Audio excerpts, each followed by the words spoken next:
seem like I'm not hiding anything right now.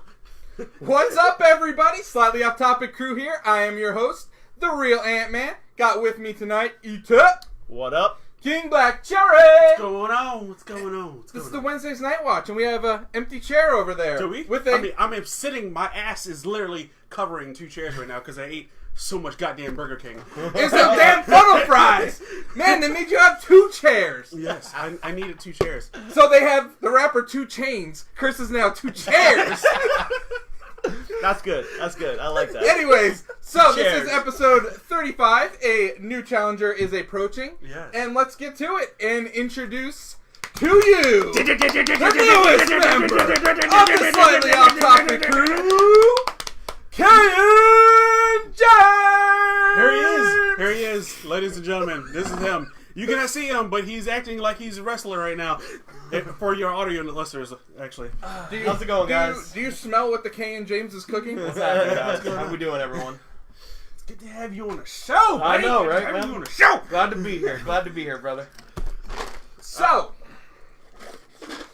let's start with some breaking news. All right. Well, you got breaking. What do we got breaking? We got lots of stuff down, breaking. Got some things delayed. Now, you're gonna hurt my feelings here, Chris, because I know you were right, but you're still gonna hurt my feelings. Hashtag King was right, and we're going to say this right now. Metroid Prime 4 has been going back to the drawing board because of the fact that it wasn't meeting up to Nintendo's standards. Which Nintendo has really high standards, which is great because they always bring out the best games. But here's my question and all that. Since they're given to Retro Studios, who did the Metro Prime trilogy, why didn't they do that in the first place instead of giving it to Namco? That's my question to you, Because Mr. Metroid fanboy right here. So Retro Studios is working on something different. They were working on something different. What have they been working on for the last Why would they tell 10 you? years? Why would they tell you? Maybe it was a surprise. It is a surprise, and it's coming this year, guys. What is it? It's going to be Star Fox Racing. Bullshit. It's going to be Star Fox Racing. Bullshit. It's going to be Star Fox You Racing. think that's right here? You heard it first. Why doesn't Sega do that then, or somebody else, or Namco? Because or they whatever? had Retro So they've working been on wasting Retro. Been wasting their time on Star Fox Racing when they could be doing Metro Prime 4. it. They could have, but they were probably ass deep into development, and they couldn't pull them out. So you believe instead of like an F-Zero reboot that they would do something in the vein of Star Fox? Yes, maybe mix both worlds. That could be interesting. Here's my thing with that. Okay, I don't mind seeing a What was game. that? I have no comment on this system. I don't mind seeing a game like that. Nintendo world. I'm not in the Nintendo world. I'm sorry. We are, man. You play Nintendo games. Yeah, you play Smash with us. Yeah. Okay, but I'm not into the whole. I mean, we like, know you're PS. 4 or PlayStation fanboy. We know that, which is cool. I got my PS4. No, I'm I'm just saying for respect. Like I don't know the studios like how you guys know the studios for Nintendo. Yeah. I know my PlayStation. I know my Like Naughty Dog and 343 Industries from Microsoft and Yeah. like Okay. a Gearbox and stuff like that from Microsoft wise. Okay. Since I'm not really divulged into the Nintendo, I like that word, divulge. into Good the word. whole Good word. like Nintendo family. I just play games here and there. Don't get me wrong, I play Smash.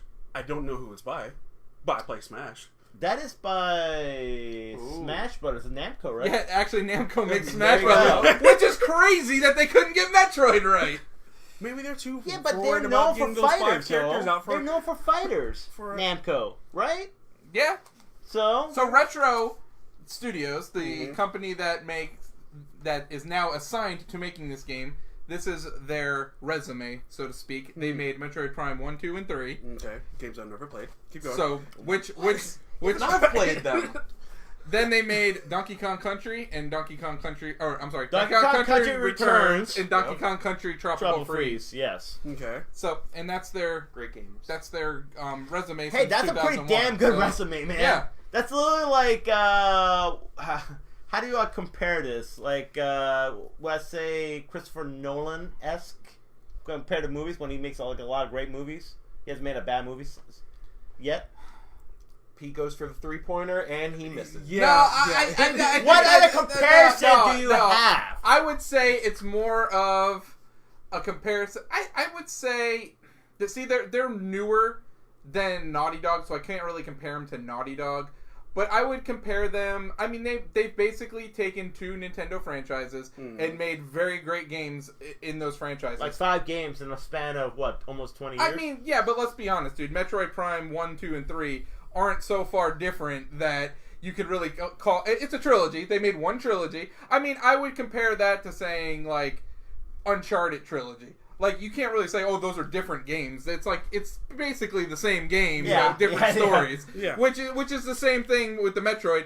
And then they just basically took, Rare's formula for Donkey Kong and just applied it to HD. Yeah. So... Honestly, though, they did a great job with the Donkey Kong Country series also. That's a great platform game. If you guys haven't played it, go play it. So, anyways... We'll move on real quick from that, but I just wanted to say about Metroid and about what Nintendo did. Completely 180 degree difference of how EA cancels games. Because EA was like, oh yeah, you guys wanted that Star Wars games? Go F yourself, we're not doing it. And Nintendo was like, hey guys, we know you want this Metroid game. We're sorry, we effed up by letting Namco do it. Retro's gonna right that wrong. We got you, just wait a couple more years. That's crazy. But a couple more years? We want it now, man. Bro, the Switch is 2 it years now. old. Calm down! We want it now, Calm man. down. You got it. What do you got it for Christmas? What are you gonna get for Christmas? What am I getting this year for Christmas? Yeah. Are you kidding me? Right now? What we got? Okay. No one has even really announced what's coming out during holiday season. I want to know. We got Animal Crossing. Are you sure about that? That could be Positive. June. But that could be June. We'll That's Oh. true. We got Gen 8 Pokemon. Boom. Yeah, okay. Watch Yeah. out, boom. Yeah, there you go. Luigi's Mansion 3, baby.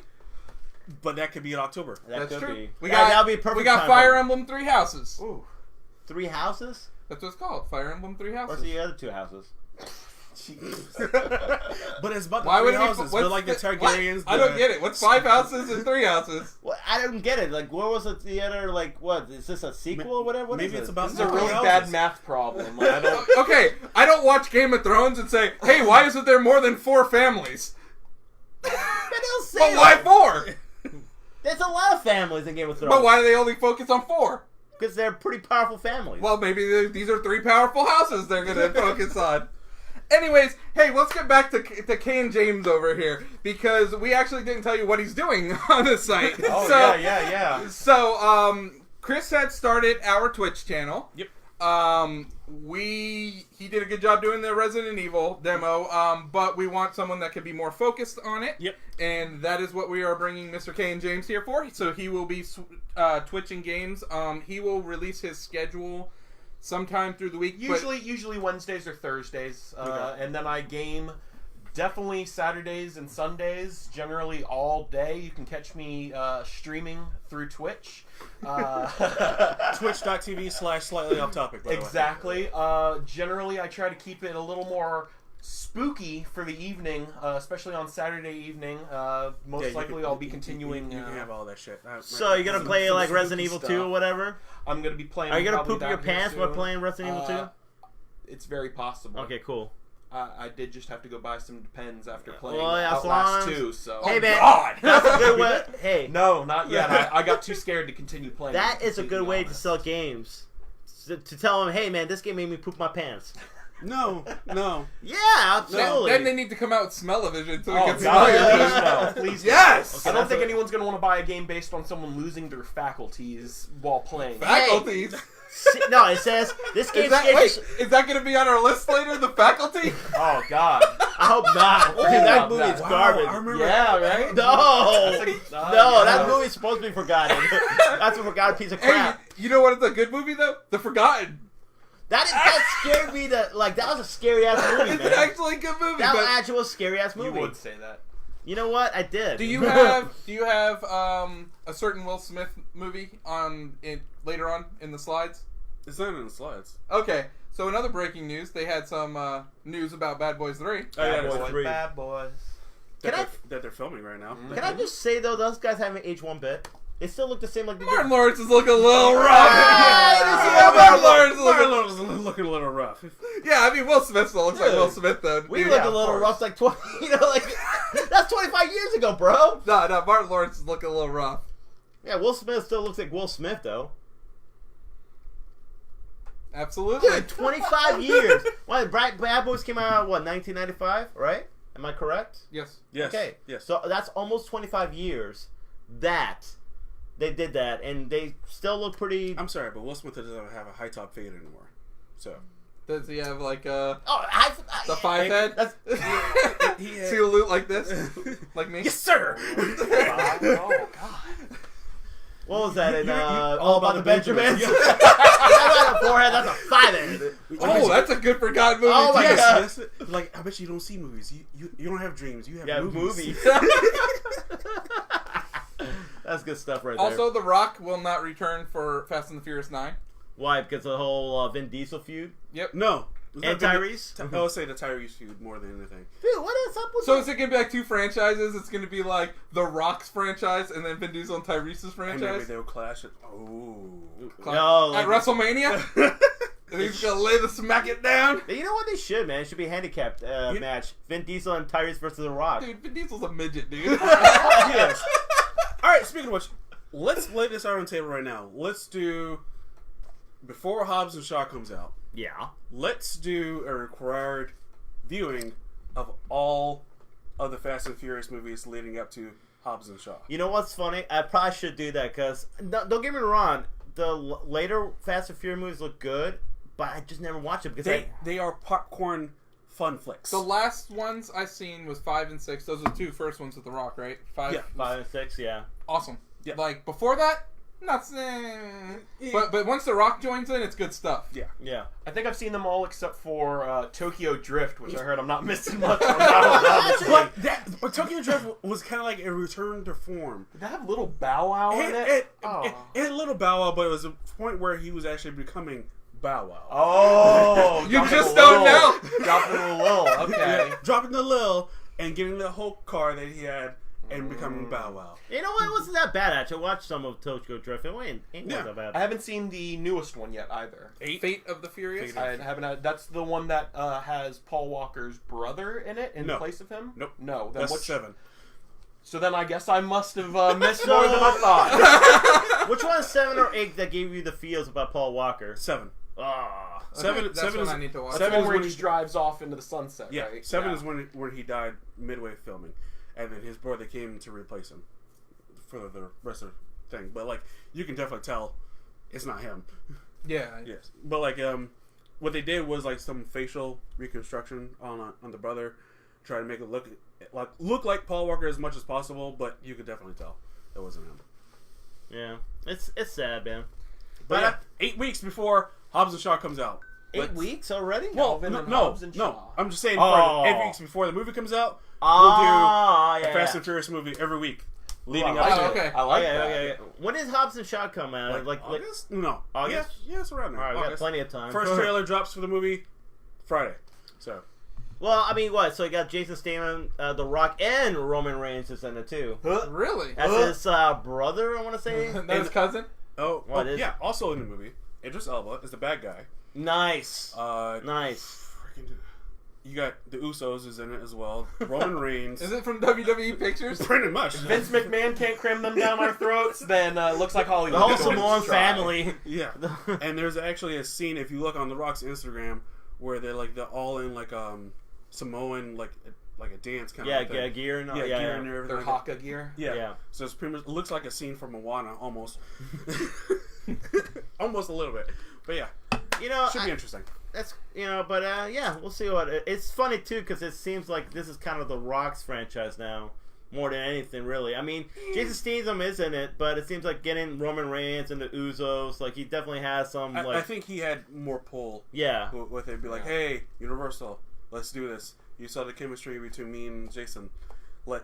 Because like I swear to God, in the 8th movie, which was the latest one that came out, Yeah. when they both had a fight scene, their chemistry was like fucking electric. It was like crazy. Especially when the fact they fought each other. And not only that, afterwards they had to work together and they were like kicking jokes back and forth to each other. It was freaking amazing. So I think honestly, Tyrese and Vin Diesel are all butthurt the fact that The Rock took over the Yeah, franchise. he kind of like took their spotlight a little bit. They got all like a little mad about that. It feels like to me. Not really, because I mean, during the time Tyrese was going through some family issues and whatnot, and he was crying about it on social media, which you should not be doing. Yeah. Nope. And then like The Rock called him out and was like, "You're like a little pussy," and all that kind of stuff. Like while he was at the gym, like working out, like big boys go eat, while little pussies stay back at home and cry about it on the internet. And then freaking they feuded back and forth with each other, and then the fact Rock had hinted at Universal like, "Hey, yeah, let's do this thing," behind Vin Diesel's family's back, because Vin Diesel's sister is like the producer of the movies. Oh, gotcha. So he went behind their back and whatnot. So they're like all kind of butthurt from that. Yeah. That follows that. Well, I mean, I can understand too, because they all started the franchise and all that, and I you know, and the cool thing about all of them, like Tyrese, Vin Diesel, I mean Paul Walker, when he was they were all really close. They were really cool, good friends. It seemed like.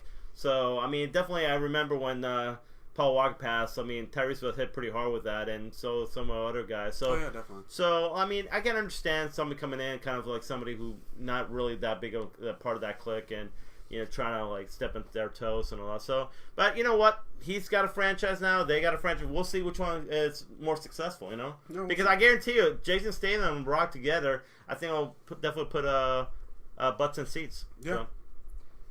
So let me go some comments here. Yeah. What's up? So Pete didn't get a memo. He was supposed to wear a black shirt this evening. And then Was Sarah I? Sarah has the same shirt as you. So you borrowing Sarah's shirt, Pete? Or maybe I had this shirt for a long, long time. All right. I mean, he is 45 years old. My dad wants to talk about some Saints. My uncle wants to talk about the JETS Jets. We don't want to talk about either one of them teams. Hey, wait a minute, is your uncle a Jets fan? Yeah, he is. Yeah, that's what's up. What a great uncle, man. That guy knows what he like. Yeah, he knows how to like losers, just like you. This guy, right? Coming from the guy, literally his team won one more victory than us. 2 more? How many victories do you guys have? How many Super Bowls? No, I'm talking about this season. I'm not talking about the past. I'm talking about now. I don't know. Yeah, we got the better draft pick than you. That's all that matters. You think Darnold's better than Saquon? No, I'm talking about this year. Oh, okay. I was about to say. I'm talking about we got a better draft pick now. Anyway, what's the other questions? We got some. They want to talk about early sports, but yeah, I don't even know if we have any sports on the. Super Bowl. All right, we got some sports. It's coming a little just later. wait, guys. Calm down a little bit. We'll talk a lot of Super Bowl. And then Sarah said, "Do you steal or smell what The Rock is stealing? Your movie." You're laying the smackdown there, Kenny. Yes. I don't know if we said anything, but Kingdom Hearts 3 dropped yesterday. Oh, wait, look at that. So, so that game has been in the makings for over 7 years now. It's been 12 years since Kingdom Hearts 2 came out. Just kidding! 12! Holy crap! 12 years. And here's the question. Let's raise our hands. How many people are going to buy that game? Okay. I'll buy the franchise because I'm putting I'll put 2 up. And you getting the $100 version? I'm getting the $100. How many version. people? How many people do not care at all about that franchise? Now here's my. This is why I'm going to put that down.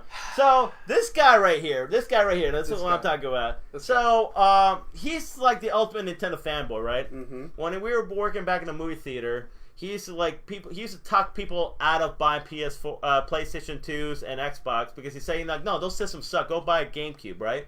And that, you know, he says, oh, dude, those systems suck and all that. He used to always say that crap, right? Mm-hmm. So as soon as Kingdom I would Hearts, never say such a thing. As soon as Kingdom Hearts comes out, he's like, oh yeah, I'm gonna buy the PS2 because of Kingdom Hearts.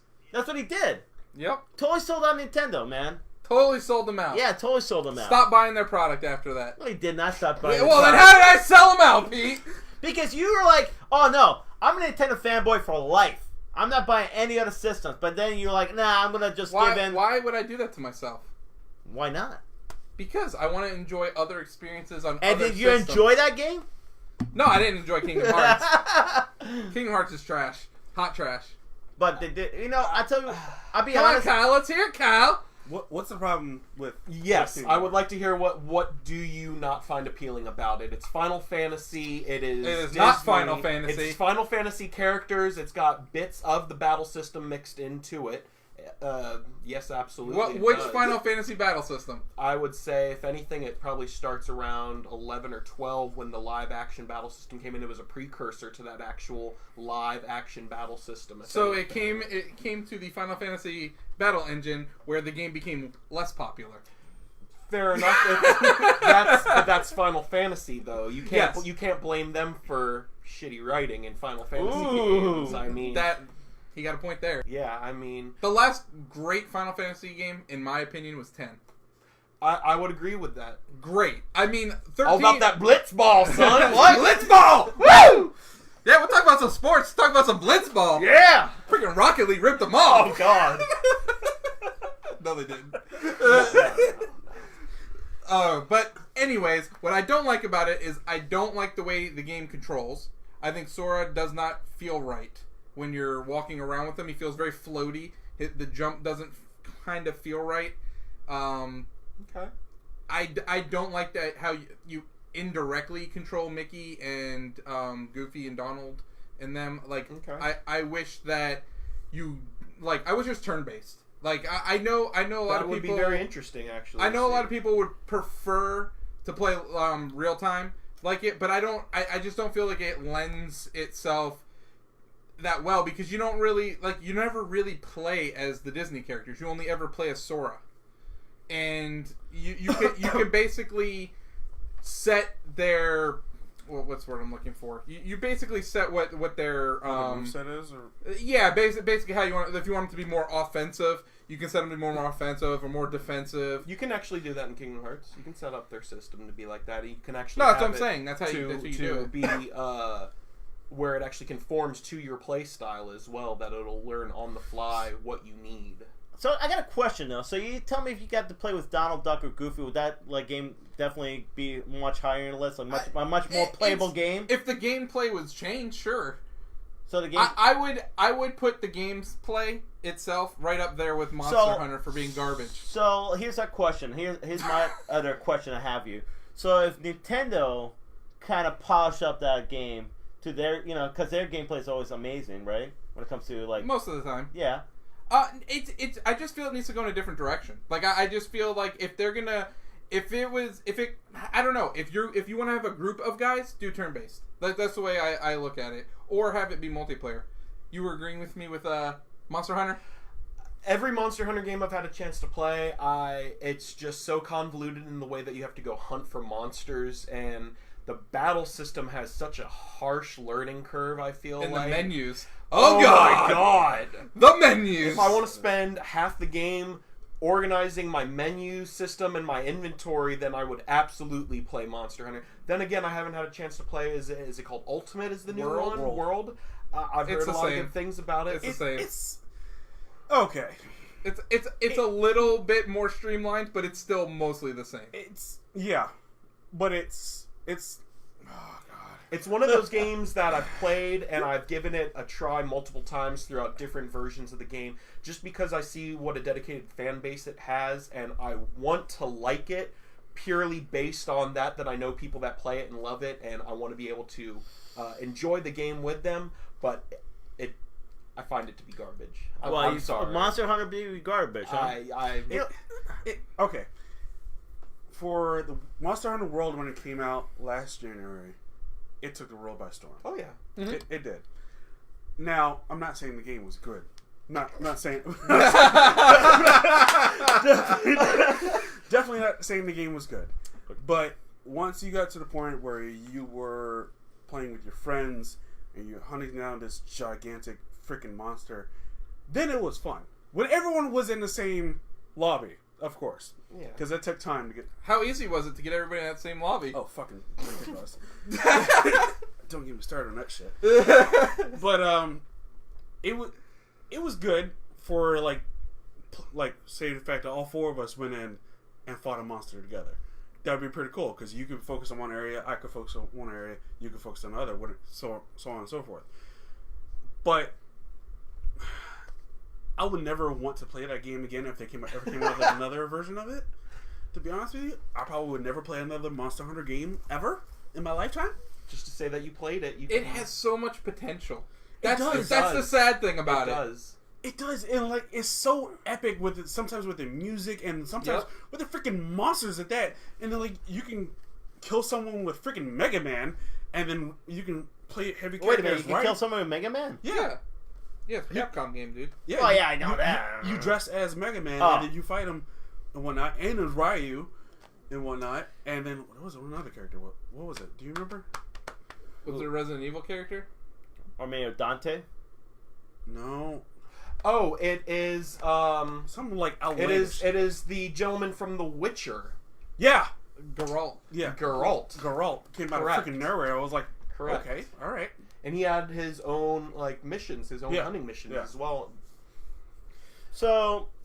Here's my question though: how come this game's so damn popular in Japan and all that, and so damn Because they like terrible menus. I don't know.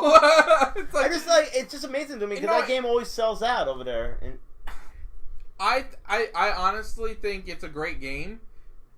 If you can, somebody thinks it's a great game. no, 'cause it's a great game if you can overlook all of its weaknesses. Yeah, all the bad shit. Yeah, if you can get past all that, it's a great game. I just feel that we have so many other games we can play. Yeah. That why waste my time trying to learn this stupid menu system and all that garbage? Like, at the time it came out last year, January, where there's really nothing coming out, it sold like hotcakes. Yeah, It of course. did, Because nothing was out then. And same thing the year before with Resident Evil 7. Probably going to be the same thing this year with Resident Evil 2. And Kingdom Hearts. And Kingdom Hearts. Yep. It's going to sell like hotcakes because nothing's coming out until freaking, Anthem? Yeah. It's kind of funny though because now it seems to me like video game studios and movie studios are sending certain movies and certain time periods. Well, it makes sense instead of releasing everything in a 3-month block, release it throughout the year so people buy it. Because I'll be honest, People man, are jonesing for entertainment at all you times can of the you year. can make a lot of money in that small period when there's nothing else around. All right, so guys have any other breaking news? Not that I can think of. I got one actually, and I don't know if you posted this, but today Matt Reeves, who's directing the Batman movie, the Batman, The Solos. so he's getting interviewed, I think by I want to say Entertainment Weekly or one of those. Dub? Anyway, he was talking a little bit about it, and he was saying that he wants a kind of more noir-based type of Batman movie, more because Batman's known in the World's comics. greatest detective. Yes. So he wants to be more like kind of a mystery, kind of detective kind of thing and all that. And also it's going to have other multiple rogue gallery kind of characters from the Batman universe. So, and he says it's called the Batman right now, but it'd be called something else. It could be called something else. So that's really intriguing to think about it because most of the Batman movies did not really show that much of his detective skills. It was kind of more action based, or more kind of I think Dark Knight trilogy showed a couple. I want to say the Dark Knight showed a little bit of detective skills here and there, and I want to say Batman Begins a little bit, but not so much. So he wants to base it more on that, which will be really interesting. So I'm thinking The Long Halloween. The Long Halloween. You can base it off that, which will be amazing if he does that. If he can do It's that, a really good story. very good story. I think I have it up there somewhere, maybe. I think I have it. I don't know if you guys are familiar with that story, but it's pretty much. No. It's about. The Joker. No, it's not about the Joker. Oh wait, what am I thinking of? You're thinking of Killing Joke. Yeah. Killing Joke. That's what I'm thinking. Great origin story. Yes. By the way. Long Halloween is based on Carmine Falcone from the Batman Begins from the mobster in the first movie, Dark Knight trilogy movie. Anyway, him and his family, I guess somebody's killing a couple of his family members off and all that, and Batman's trying to find out who it is. And he pretty much throughout the whole graphic novel, he kind of bumps to different he fights off different rogue gallery, but it pretty much the whole focus is on this kind of murder mystery kind of thing and all that. So, and it's a really interesting storyline, very cool, very well done and all that. And it'd be great to see it actually because it takes place honestly in the span of a year. So it goes from from the first Halloween to the next, you know what I'm saying? So Yeah. that's it's a really well done story, and it'll be great if they did that. So, any thoughts, guys, about what you want to see in the next Batman I movie? just want to know who's gonna play the Batman. John Hamm. John Hamm will be amazing. No. You don't think so? I mean, I'm not saying he's not going to be amazing, but come on. We have to get younger. Stop going with old people. I kind of agree with that. I feel like John Hamm is a little bit I think he's in his 40s right now. Yeah, I could see him as Bruce, but I don't think I could see him as Batman. I can see him as both, but I agree with Chris because he is a little bit too old. So even in an origin story, Batman would have to be a minimum of 28 to 30, because he went away for 7 years before he came back. Correct. Well, Correct. in all honesty, could have been in the late 20s because he could have been literally like 17 in Yeah, but they don't really like. They kind of like. Didn't he kind of like get his inheritance first and all that, and then take off? Yeah. Yeah. So he would have at least be 18 before he took off. But, Okay, so even that, I would imagine he would have stuck around for a little bit. I think 18. Like, how long did it take him in Batman Begins? Not long. I don't know why did he leave in Batman Begins? Because the fact he when Falcone got off. Yeah, he got off and he said like, Well, no, he came back from school, and then when he came back, Falcone got off, and then he disappeared again. So we would assume he finished college then. Yeah. Yeah. Okay, so master's, bachelor, doctorate. What do you think Batman got? Dude, to be honest, I mean, he would have been an early kind of, because how intelligent he is. He would have probably graduated when. Yeah, but even then, you're still looking at 22 to 24 Yeah, years I old. was gonna say yeah. let's ballpark and say 24. Yeah, so you're looking at still early 30s. But so John Hamm would be a little bit on the older side. Yeah, he would if you're be. going origins. Well, actually, in Batman Begins, Christian Bale or Bruce Wayne is celebrating his 30th birthday in that movie. Remember when he came back? They were doing the whole birthday thing. Oh yeah, So you're right. Celebrate his 30th birthday. Okay, so then so 30s. around 30. Yeah. That was good detective work for us. We could be the Batman. But in the same time, like, I agree. I mean, in all honesty, though, man, Bruce Wayne, because he pretty much, his parents died probably when he was 8 or 9. So all these years, he's been pretty much training to be the Batman. So who do you think could be the Batman? I would honestly pick somebody kind of name? no name. I'll try to start off with that and see how what you can do with that. That's what I think, especially if they're going to do an origin story. Perhaps even if they were to use something from the, I believe it was called Year One. Year One. From That's another one that was can by Frank Miller. Yeah, that's another one they can base it off. That was a really good origin I story. think they should. As well. I think Daniel Radcliffe should play him. No, I don't think he can get. I don't think he could get big enough. He could pull off the angsty young, coming into his own kind of character. I think the well problem enough, but... I think the problem with Jamie Daniel Dornan. Oh, is that the guy from 50 Shades guy? Yeah. I don't know who that is. He seems debonair. I didn't see the movie, but if you've seen him in Once Upon a Time on the TV show. Yeah. Oh, I was could see he? that. Jamie Dorman or whatever. Who did he play on Once Upon a Time? Oh shit! Was he the Captain Hook? No, but he's close to that looking. I can see the guy play Captain Hook. I mean, he has to know how to act too. He has to be a good actor. I'm not saying the guy's not a good actor, but I mean, he definitely knows how to act. Batman doesn't really need to be a good actor. Okay, I know what you're talking about. Yeah. I mean, Batman's just like, honestly, the villains have to be the good actors. Yes. That's really, to me, where Batman's bread and Well, butter I'll be is. honest, man. I want to go with the Joker right away. I mean, even though I guess he's still the Joker in that universe, Jared Leto. I mean, I don't know. I guess it's still. Or is it Joaquin Phoenix? Supposedly, that's separate from the DC universe. Oh, is that DC like 616 and this Something is like Earth that. I don't 15 know. and- That's kind of completely separate from what they're doing. The whole The DCE. Got Joaquin's Joker in one universe and the insane clown posse Jared Leto Joker in the other. Oh my universe, goodness, he apparently. does look somebody like out of Shaggy those. Two Dope or Yeah. whatever. Oh my goodness, he does Violent look J. like that. There we go. I'm excited because I like Matt Reeves. He's a good director. He directed. Kick-Ass. No, he did not. You're thinking of a different director. Who am I thinking of? Matthew Vaughn. You thinking Matt Reeves directed all the trilogy of the Planet of the Apes. Oh, okay. He Yeah, did- that's great director. He did Cloverfield and he did Planet of the Apes. Right? What was the other one? Cloverfield. The original Cloverfield? Yes. I thought that was J.J. Abrams. No, he produced it. Oh, okay. Yeah, so he directed. And to be honest, Dawn of the Planet of the Apes is like awesome. It's an awesome movie. So I think it's in good hands. It's just a matter of. With Allstate?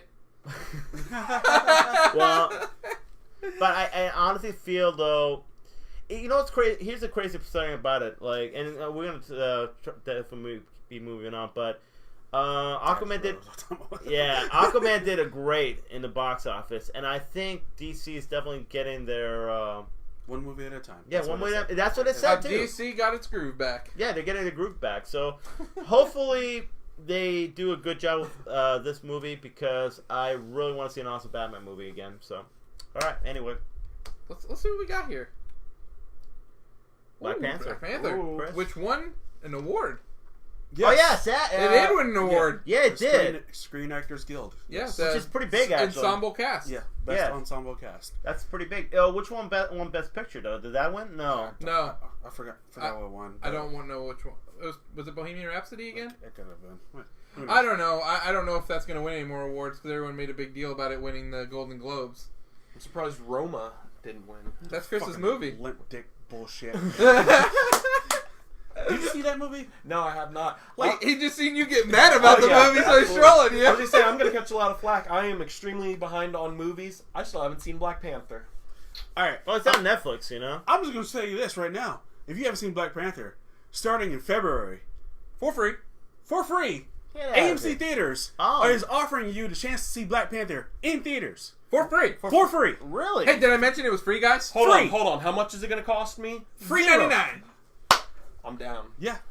How's that work though? Are they gonna release? You'll walk into the theater Yeah, and you'll watch the I mean, movie. really, how It's not really a Are difficult they gonna- concept. they're I really- mean, that's what I used to do all the time when I was younger. I mean, what's Well, the that's what we difference? did all the time. Yeah, I mean, what's the difference? No, but they're Just gonna walk release right it in. any time during, like they're on one theater. February. I don't know exactly what the logistics are of it. Yeah. But I said February, AMC Theaters will be showing Black Panther for free in select theaters, of course.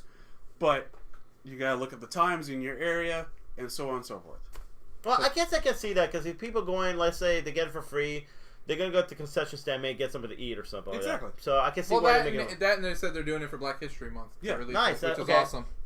Great, way to come. Well, I mean, it was released last year in February too, so Yeah, it makes kind of sense as a year, and it's getting nominated for Academy Awards, so that makes even it's definitely great. For that last Oscar push. Yeah, that's the Oh, last. of course, Oscar gotta push. get that Oscar. Yeah. That'd be I mean- awesome if it won. Yeah. You know what, dude? That'll be a huge thing because, dude, that's the first superhero movie to win an Oscar. Yeah. And and it's so funny though. They never show any love the Academy Award for superhero movies. For this to win, it'll be awesome. Because, Yeah.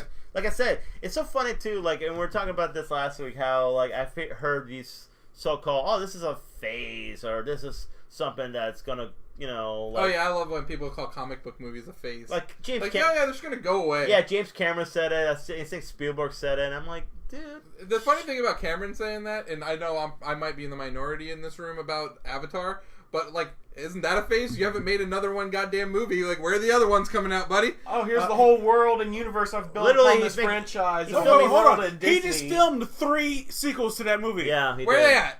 Where they at? Next year. Up his ass. That's where they're at. I don't believe it. Next year.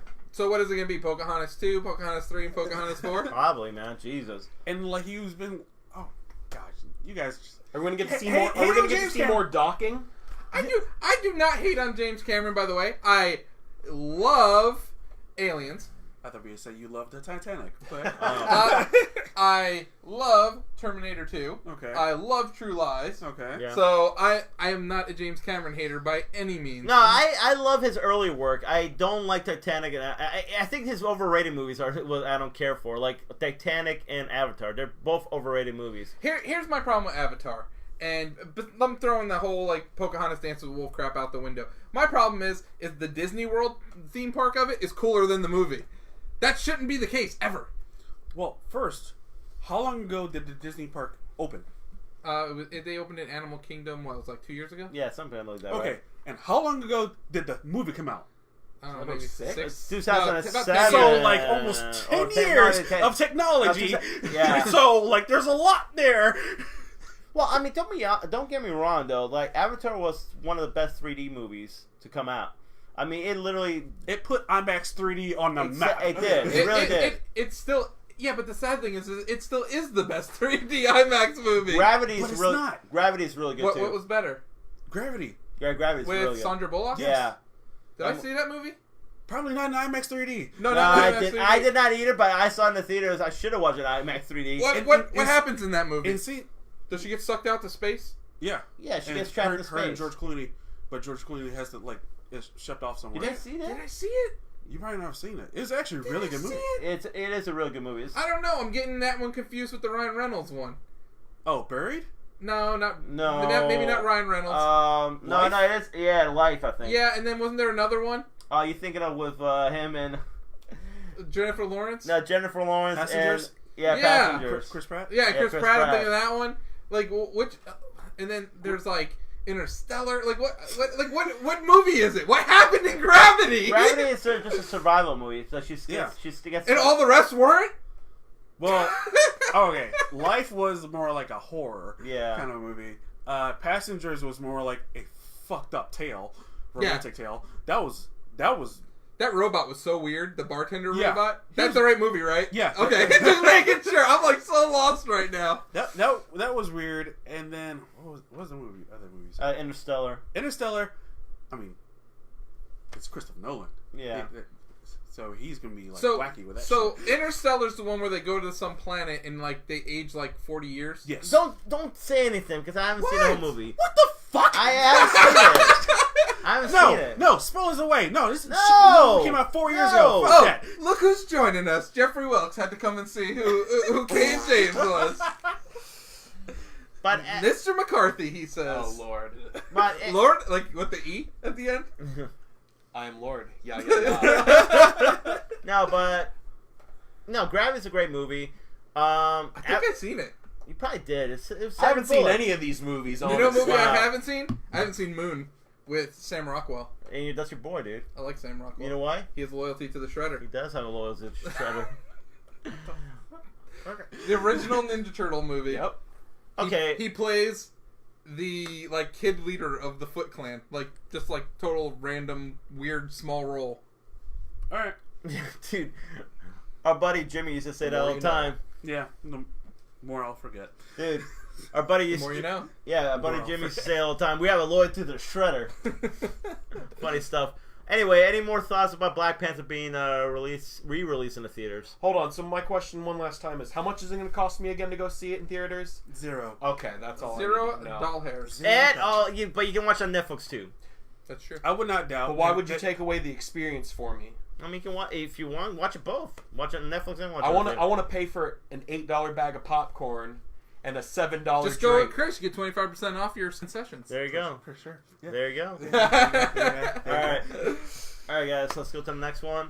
And we got Hollow Man. You know, the movie that's based on Hollow Man. Yes. You know what's hilarious though? Wait. Hollow Man was based on. On this, yes, but the Invisible Man. They're remaking it. Who? Universal. Yes. Of course. Of Is course. this the sequel to The Mummy? No. No. It's not Chris? What happened to that? That blew up and that like it kind of like went away because of the fact that Mummy didn't make any money. So yeah, that's what happens when you pretty much like, oh yeah, let me go try to do a sequel and let me create a franchise before the first movie even comes out, and thinking that everyone's gonna like it. Okay, so Like Avatar? No. No. Oh, I'm sorry. Did I miss something here? No. Oh, okay. There's my a difference bad. here because Okay. Avatar made money. It is the number one It did box make money. office Yeah, movie yeah, it's of all time. It really did make even money. right now. So I'd say the fact of if Mummy made money, sure, but they already casted like all the monsters in the movie. I don't know if you've seen it or not.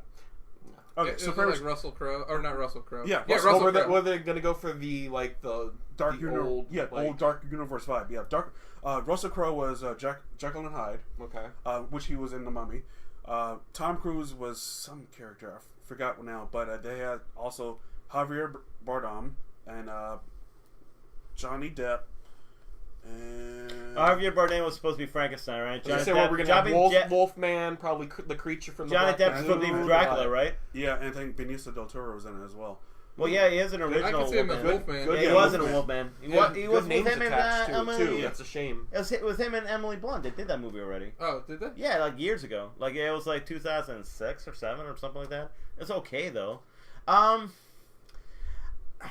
I don't know, man. Like I love the. Okay, so I watch the old classic black and white movies. So the Universal monsters like Dracula, Go back to your Frankenstein. childhood. It was Yeah, okay. go Yeah, I was ahead. gonna say that's exactly. No, they're classic. They're classic movies. I watched the Werewolf, even the Abbott Costello movies too. They used to have Abbott Costello versus a Wolfman and versus Frankenstein. And all I'm sorry. One question. What the hell is the Abbott Costello? Abbott and Costello.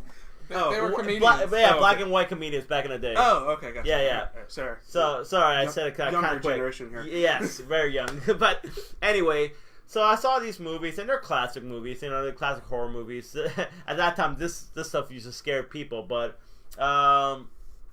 Universal has been trying to remake these movies, and unfortunately, I feel like they haven't been effective to do these movies. No. They kind of like never really, and maybe because they made so many horror movies already, they kind of like totally changed the genre when it comes to vampire movies, when it comes to werewolf movies, and all this stuff. But in the same time, I would love to see kind of a shared universe if they can get it right. It would be really cool though, because there's another movie actually. One movie at a time. That's Hold what up. all these people need to learn. One movie at a time. You know what? I'm just gonna have a movie on my list. While he's adding to his list, Sarah said, "Hey, I like The Mummy with Brendan Fraser. I like the first two Mummy movies with Brendan Fraser. Very good. Third one, no, not so much, but yeah. In fact, Kyle might be his illegitimate child." I must say, I am actually a big fan of his. Actually, I did not know. He's a pretty good-looking guy. I'll say that much. You know what? I can see that. No, he's in Airheads. No. Well, among other things. Monkey Bone. Oh my god! Wait, George of the Jungle. That's a movie you should forget, man. That's That movie Encino Man. Encino Man, that's good. But no, he's a. You've heard of the DC universe, like What is he in? Birds of Prey? The movie show, with the show. No, not a movie. But like DC Universe, it created their own kind of like network kind of thing, like Titans. No. they have all the mature. Yeah. Was it? It wasn't Damage Control. It was something like that. I think it was Damage Doom Control. Patrol. Doom Patrol. Yes, he's in Doom Patrol. Ooh, okay. Well, who's he playing? Damage Control, Doom Patrol. That was pretty close. Yeah, that was pretty close. Yeah, you think Damage Control for Marvel though? Yeah, no, it's a comic book. It's whatever. But who's he playing in Doom Patrol? I forgot what it is. I keep seeing advertisements where each time I go to like Facebook or something like that, and it shows like flashes of who he's supposed to be and flashes of him. I'm like, damn, that man's aged. Years have not been kind to him this past few years. Anything we want to talk about Invisible Man? Yeah. Any thoughts about it? I mean, do you want to see universe monsters kind of like? Yeah, I want to see it done right. I want to see it like one movie at a time, and like they'd be like 2 weeks before the movie comes out, like, ooh, here's all the things that we're going to be planning to do with this movie. Yeah, it's funny though because I feel like that's what they're trying to do. The Mummy was the Tom Cruise one. Yeah. They're trying to like literally have like, cause they have Russell Crowe as like Dr. Jekyll. Yeah, and they're trying to pull that off. The funny thing is about it, Iron Man 2 syndrome. Yep. But here's the thing: Iron Man 1 did it right because what it did is it was an Iron Man 1 movie. Exactly. It took a character that was not well known in the Marvel, like, you know, it is a Marvel comic, but it was not well known to the general public. Yeah, it was not well known to the general public. Made a really good movie out of it. It chose the right actor to play the character. And then the end of the movie, the end credit scene, that's when you realize, oh, it's a shared universe. Because Nick Fury's like, you're not the only superhero. And that's when people were like, oh, this is cool. It's not. There's more superheroes besides just him. The really cool part about that is who he's talking about was Captain Marvel, which we will be seeing in 2 months. It all comes full circle. Yep, you're right. It all comes full circle. But that's what I'm saying, and I think that's what they need to do. Tell a good horror movie. Tell something that's gonna get people intrigued about it. Hollow Man is actually not a bad movie, honestly. I like Hollow Man. It was Kevin Bacon. That was not too bad. That was kind of But you don't like Hollow Man? No. Really? That's not bad, actually. No. But I think, honestly, they can do I didn't something. even like that. I didn't even like that when I was a kid watching it in theaters. Really? No. It's alright. It wasn't I great. don't mind it. I didn't like I mean, you gotta remember, it's Kevin Bacon. You gotta forgive him a little bit. No. He was great in the following. Great in the following first 2 seasons. Yeah, that's a great Third show. season. I still want to know what happens after the 3rd season. We'll never know. We won't. You will if you actually went back and watched, but you don't want to. Anyway, I really do hope they do a good job with this. Hopefully this maybe... Sarah said Kevin Bacon can do no wrong in her eyes. Kevin Bacon's great, man. Kevin Bacon his can do name all does have the word bacon in it. Tremors so is a good movie. Hold on, I'll get something Hey, back. man, maybe there should be... Stir of Echoes? Do we like Stir of Echoes? Or is that trash? I haven't seen Stir of Echoes. What the? Let's see. But, dude, Tremors is awesome, though. Hold on. Underrated. Very underrated. Is it underrated? Tremors? Yeah, dude. Well, it's popular, though. It's not forgotten. Definitely not forgotten. No, it's... Because Sci-Fi's made like 150 B flicks based off of it. Oh, yeah. with the guy from the father from. All right, let's go through his filmography real quick. All right.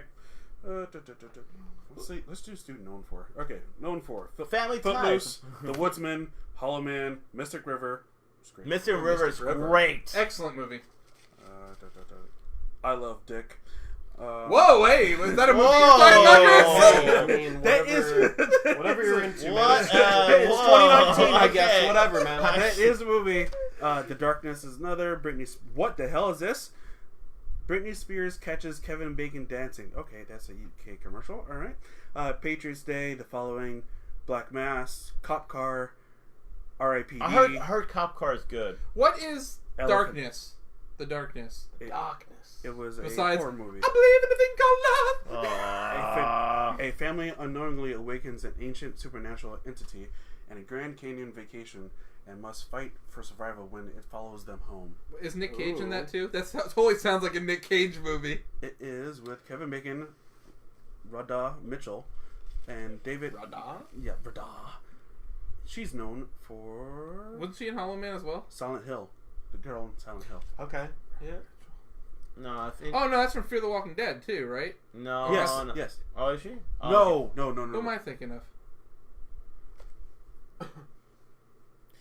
She looks similar to the girl from She Fear the Walking Dead. was in Very similar. Man on Fire. Yes, Man on Fire. She was a mom in Man on Fire. Remember? You probably don't. He doesn't. That's with Dakota Fanning. That is one of my forgotten Denzel. movies. Oh, Wow, I why got did one. that take you so long? To I got think one. that? Man, Because I was you're gonna say Vin Diesel, but it wasn't. That's Oh, Man my- Apart. That's what I was thinking. Man Apart. Oh, Man of Fire. Man Oh, Apart. okay. I know my Okay. movies, man. I know my movies. Anyway, okay, we done talking about Yeah, we're this? done talking Yeah, about right. it. Oh, Oh! and back by popular demand By us. from just us. But the slightly off top 6. All right, Chris, why don't you tell us what we're going to talk about tonight? All right. Our got- top 6 this week are the movies that people don't really talk about anymore. I can't read your chicken scratch anyways. Good. Good. I don't know what the But, hell that shit good. is. Like, we have come up with a list. At least these two people have.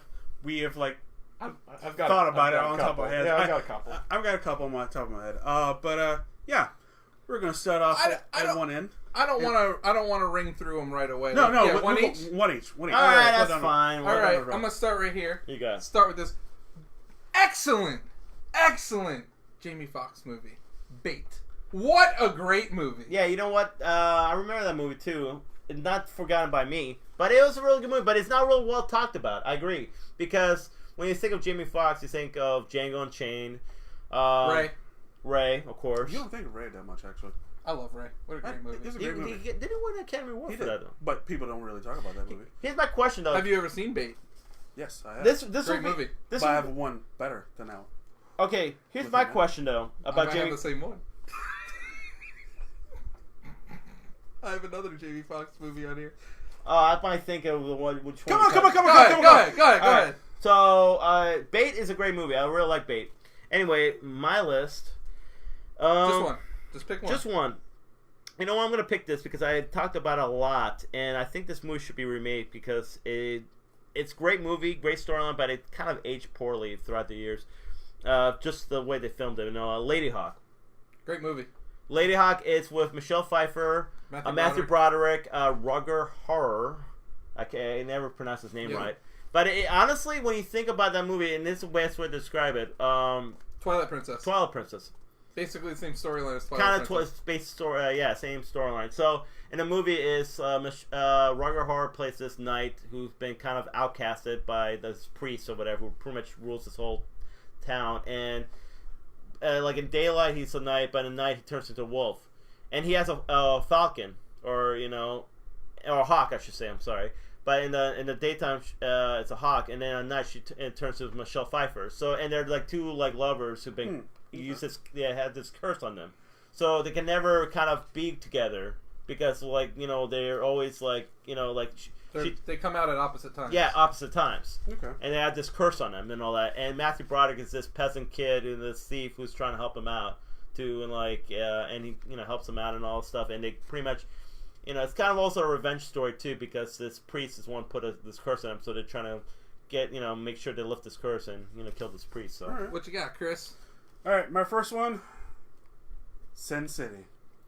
Great movie. Very good movie. This is a movie that has not, ever since it came out, I don't think there's been a movie like it really since. There definitely hasn't been a movie that's followed page for page from the comic book like that did. No, it's without a doubt the most accurate to the graphic novel. Yeah, because it's almost page by page.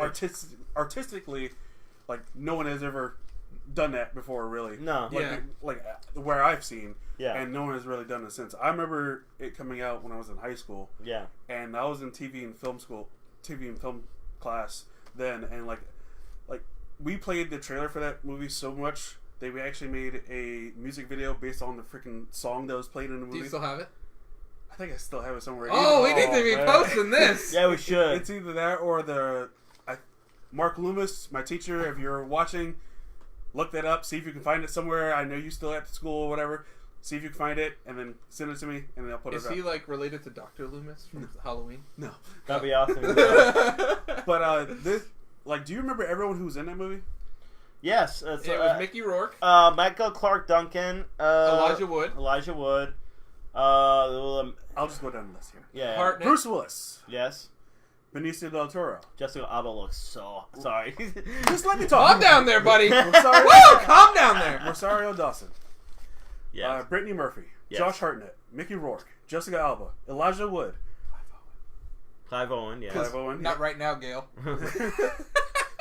I went to hardtop with what do you say? Hardtop with big trunk and no. Yeah, big fucking trunk and something else and doesn't stall whatever or something like that. Not right now, Gail. Not right now.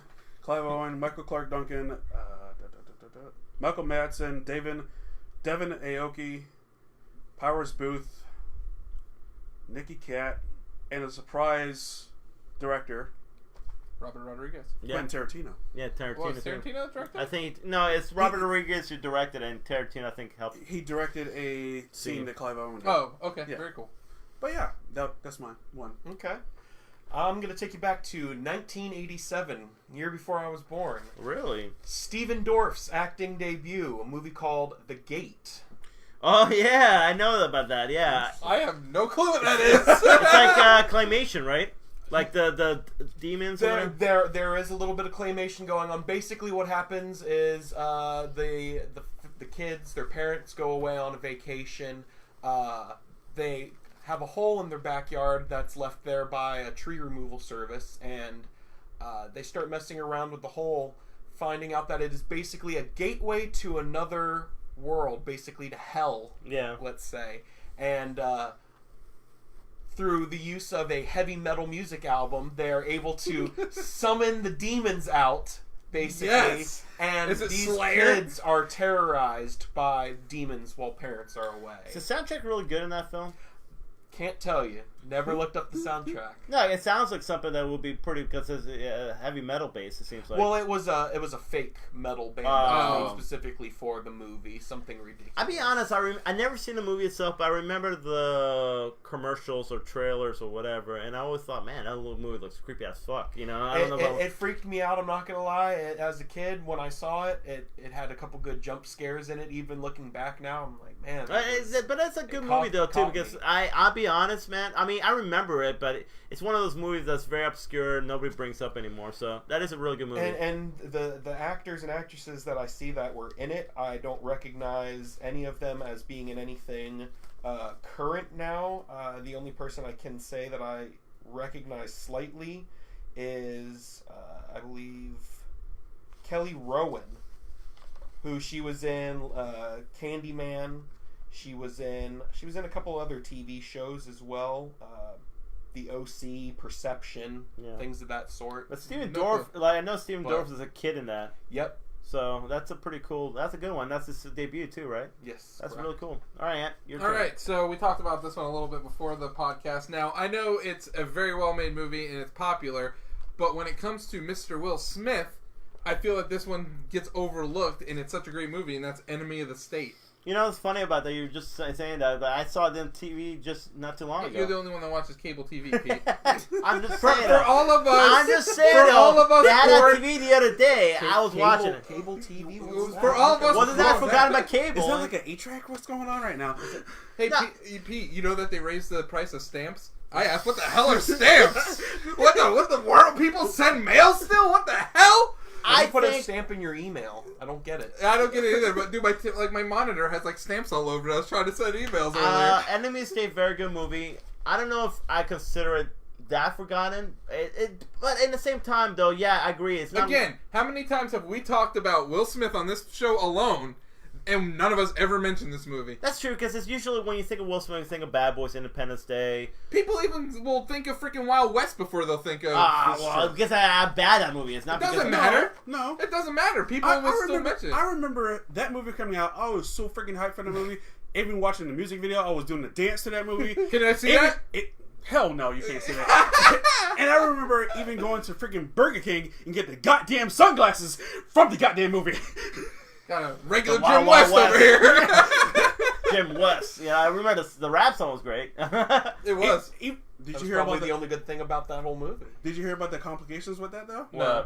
That they had to stop filming, like they had to stop doing the music, like filming the music video right before because one of the members of Drew Hill became like he found Jesus. Are you serious? And he quit the group. Where was he? What do you mean? Where was Jesus I at? don't know. Well, he found him. Well, he That's found all him, matters. and then they had to like pretty much like fake him in a little parts in the music That's video. hilarious. Oh my god. Fake it till you make it. Yeah. Just Photoshop his head in. So and that's the reason why Cisco went actually solo, because the fact that he had to make money. So because of that, we got the thong song. Yeah. Great There trivia. you go. Thank you, God. I know. there you go. What would we do without the thong song, guys? Seriously. Dumps like a truck. What? Hey, so no. Before you go, so who was in Enemy of the State? Gene Hackman. More people in Gene Hackman. A lot of good actors actually. Got a lot of good young actors in that movie. Jack Black. I think said good actors. Jack Black's good. Compared to what? A tree? What's the name? The Trees in the Happening? Jesus Christ! Don't you ever mention that movie ever again? Barry Pepper was in that movie. I like Barry Pepper. Yeah. I want to Dr. say Just what the doctor ordered. John Voight. John Voight's in it. Mm-hmm. Laura Croft's Lisa there. Bonet. Lisa Bonet. Yes. Regina King. Regina King. That's pretty much all people. Barry Pepper. Gary Busey's son, right? Jake Busey. Mm-hmm. Who should be playing the Joker? Scott Kane. Scott Conn. Scott Conn, sorry. Yeah. James Conn's. From Hawaii Five-0? Yeah. See, that's a good cast right there, Yeah. man. Good young cast. Directed by. I mean, State was directed by. I don't know. Oh no, I know it is. It's not really Scott. His brother. Yeah. Tony Scott. Tony Scott Who unfortunately passed away, which is sad though. That is sad. Suicide. Yeah, he committed suicide. Really? Yeah, When it's was weird. that? 2 years ago? Yeah. 2-3 years It's ago? crazy too, man, because I really liked it. I think I have one of his movies on my list. It's probably True Romance. That is on my list. Alright, anyways, go ahead. Dude, that will be on my list, but I love that movie. Anyway, my movie, one of my forgotten favorites, Pete, no one forgot about Wizard of Oz. Wizard of Oz. Get out of here. Or only Charlie Chaplin movies. You know what? Darkman. Darkman.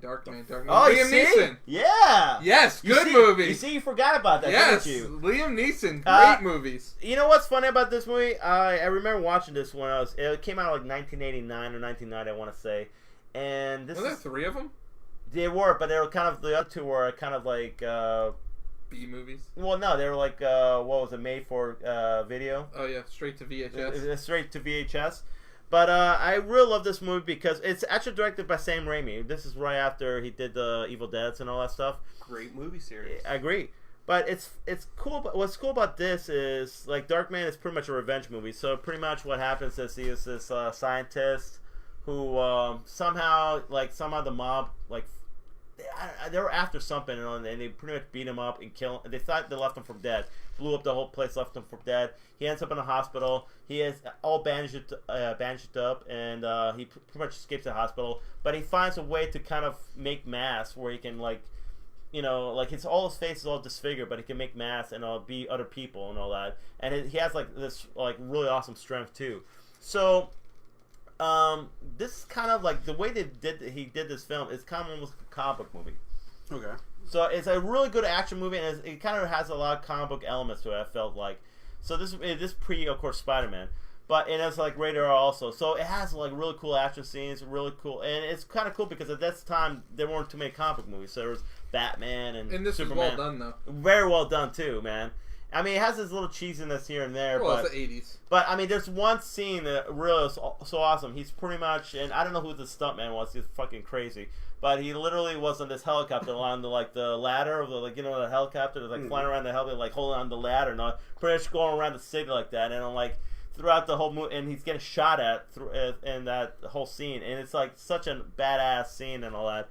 Really good movie, very underrated. And you don't really think about this movie when you talk about Liam Neeson because he has so many great movies, but it's one of those movies I feel has gotten forgotten, and definitely worth checking out if you haven't seen it. If you like Sam Raimi, also definitely worth checking out. Darkman. Interesting. Yeah. If I have to go with another one off the top of my head. Hopefully it's not the one you're thinking of, but I'm going to go with Any Given Sunday. Great movie. Not the one I had on Great movie. Great movie. Great football movie. Yes, and it was probably, I think it was either my first football movie I've seen, but yes, this movie stars Al Pacino, Jamie Foxx, LL Cool J, Cameron Diaz, Lawrence Taylor, LT, baby. Dennis Quaid.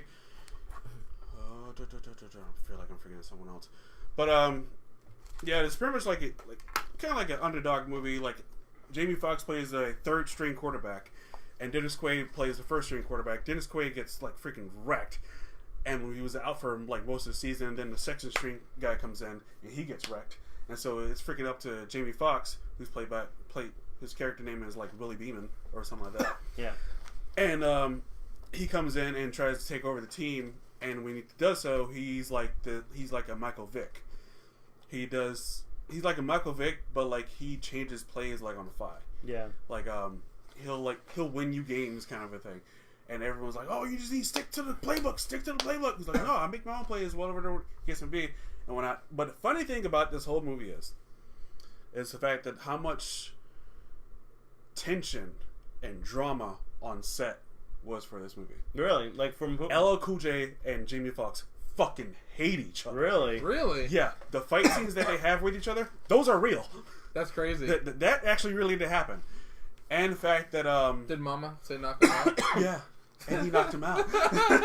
Dude, LL Cool J's a big dude. I would fuck with LL Cool J. I would have to take LL Cool J over Jamie Foxx, man. Oh yeah. Yeah. It was pretty crazy how the fight scenes happen and whatnot. And then, of course, there was really good acting scenes between Al Pacino and Jamie Foxx. I actually acted one out in TV studio back in high school. Cool. Yeah. It was pretty good. Everything was. I mean, I enjoyed the movie. Have you guys seen it? Yes, I did. haven't seen it since I watched it in the theater, so that tells you how long ago that was. There's one really cool scene I remember. It was like they're having this big like crazy party and all that stuff. And I was the car in half. Yes, that's what I'm thinking of. Yeah, Lars Taylor, man. Yep. Because I think it was LL Cool J goes, "Hey, did you hear what he said about it? You know, he's like he thinks he's the whole team and all that, and literally takes a chainsaw and cuts Jamie Foxx's character car in half. He's like, "Hey, there's two sides. There's a defense and there's the offense. You know, you need both sides. You know, both like sides in order to win the game and all that." I love that scene, man. It's an awesome scene, and of course they have some. And dude, with Oliver Stone who directed it, there's so many like really like what the fuck moments. Like there's one part where literally one guy got his eyeball popped out or whatever, and you're like, what the hell? That really happens. I know, but it's just like it's one of those things where you like you gotta push it back in. Yeah, it's just like, oh my god, his eyeball got popped out in the middle of the game. So, but I think that movie like kind of like traumatized me to play football because I was like, well, when the eyeball got popped out, because I remember watching the movie and I was like, is football really like that? Yeah. Like I'm and like I'll play defensive end, and like when I was playing it, I was like the skinniest guy on that team. I was like, I'm gonna get freaking wrecked. like this guy's freaking huge. I'm supposed to go around him. How the fuck am I doing that? Just don't get your eyeball popped out, man. That's just nasty. But any other thoughts, guys? No. What you got, Kat? What you got, Kat? I am gonna go with Equilibrium, starring Christian Bale. Good choice. That's one. Good movie. Lots of swords. gun kata, actually, as well. The martial arts with the gun. Basically, the story takes place in kind of like a dystopian future where art and music and emotions are basically outlawed. It's illegal. They're all doped up to take this drug that allows them to not feel emotions. They're a very uniform society. And Christian Bale's character is basically, he enforces that these laws are upheld. Well, he misses a dose of his medication and he starts feeling things and seeing what it's like to actually experience different emotions. And he realizes that he is pretty much the only man that can bring down the government and allow people to return to some kind of actual life. Lots of awesome martial arts, lots of action. Definitely one of Christian Bale's underrated movies. Was this before or after Batman? No, This was before. 02. This was back in 02. So Yeah, this was before. Batman. Did I go see this movie in the theater with you? It's quite possible. It's quite possible. Thinking of my half. Yeah, this is after I think he did American Psycho, so he kind of already has a name for himself. But He's definitely already known at that point for throwing himself completely into his characters. Absolutely. I know we definitely went to see Stealth in the theater together. Unfortunately. Is that Jamie Foxx? that is Jamie Foxx. Yeah, this is gonna be Jamie Foxx. Yeah, a lot of Jamie Foxx movies we got. But yeah, that's my pick. All right, It's funny too. It is one of those movies that it gets a lot of praise for its One I action wanna scenes pick. and all that. So I'm gonna go with another good movie. I like. Okay. I really like. Let's see Four what it's Brothers. got. Oh, Like Four Brothers a lot. with Mark Wahlberg. Mark Wahlberg Andre 3000. and Tyrese, Yep. And the who was kid. the other brother? I forgot the other brother's name. It's Mark Wahlberg, Andre 3000, Tyrese, and the kid from Friday Night Lights. Yes, you're right. The guy who was the tight end. Fullback. Yeah, Fullback. yeah. The TV show? No, the movie where he got beat up by his father. Remember? By Tim McGraw. Yeah, Tim McGraw kept on like abusing Anything him. else he's in? I don't know. It's just those two. Anyways, really cool. Is that another revenge movie? In a Yeah. way? Yeah, it is because of the mom. Yeah, because they killed the mom. I'll be honest, man. I look. But I don't know. I had very low expectations for that movie when I first went to go see it, but it's actually really damn good. Yeah. It's really good. The what's the word I'm looking, like, the not charisma, but like the way that they Chemistry. the chemistry, thank you, between the four brothers Yeah. is like spot on awesome. Like, it really seems like they were like raised together. Yeah. And stuff like that. Like, you can really see it. It's really cool. I don't think that movie gets talked about enough. I think it's a great movie. Yeah, it's a pretty good movie. Yeah. You know what's funny too? I feel like Mark Wahlberg really excelled in that movie too, with his like his put downs and his character. Like, I feel like certain roles he feels kind of out of place. Like Three Kings. he's all right. No, he's No. like the worst part of that movie. Really good movie though. I really like Three Kings Ice Cube, him, and and George Matt Clooney. George I Clooney. thought it was Yeah. Matt Damon. Who? I thought it was Matt Damon. My bad. No, it's all right. But actually, that's a movie that I thought got forgotten too, because it's a very good movie. It's one of the first movies that was based about the Iraq War. Mm-hmm. But some movies he seems out of place, but this movie he seemed definitely Transformers. very out of place. I feel like No, he no, doesn't need his to be in his best roles I would say is Ted, the Other fighter, Ted 2. other guys. He is really funny. Four Brothers and Daddy's Home. The Departed. Yeah, that's really good part. What was that? them. Daddy's home. Daddy's Home. No. But I mean, The first one's good. Second one, no. But yeah, there's some movies like where he's really out of place, and other movies where he's really great as a character. And this is one of them, I think. He actually really excelled in this movie, I felt. So, Yeah, go ahead. All right. What's your All next right, one? man. Let's see here. I got a lot of movies I can choose from. But you know what? I'm gonna choose something I don't think none of you guys heard. Chicken scratch going. Yeah, I can't do. read that shit. I'm gonna choose something that I don't think none of you guys heard, and not a lot of people probably heard over here. A movie called Near Dark, and this is It's on my list. No, No, I'm it's just not. kidding. It's on my list. It's a vampire horror movie. It's kind of almost like a vampire western, which is kind of weird to say, but pretty much this is I want to say late 80s. It's starts with Lance Hendrickson, who was Bishop in the Aliens movie, The Robot, and also I want to say who am I thinking of? Who? No, yes, not who. The other actor who was in it, who's Near Dark. You want me to IMDb it? Yeah. no, don't IMDb it. Oh, I'm gonna do it then. What's the name of the movie again? Near Dark. It's Jesus. Nope, Jesus was not in that movie. Not Jesus. Bill Paxton. Thank you. Oh, jeez. Okay. Bill Paxton was in this movie. It's Lance Henderson, Bill Paxton, and Forgetting Jenny Wright, Adrian Pastar. Andrew Pastor, who's in Agents of S.H.I.E.L.D. He plays the general. Forgot the character's name in Agents of S.H.I.E.L.D. Who is it? Pastor. He also was in Heroes. Oh, it's Nathan Petrell. Oh, What? I think I saw Kyle's next Oh one. man. Oh, that was a good one. Oh man. But no, it's a very good movie. Very cool. I thought Bill Paxton really stole the show in that movie. His character was awesome, and yeah, it's something that I recommend a lot of people seeing. If you like horror movies, like I said, it's a very good vampire movie. Which to me, like there are good ones out there, but I put this on one of my top lists and all that. Okay. So definitely go watch it, guys. All right, go ahead, Chris. Shit. Alright, since we said the name before, I'm gonna say it because the fact is actually one of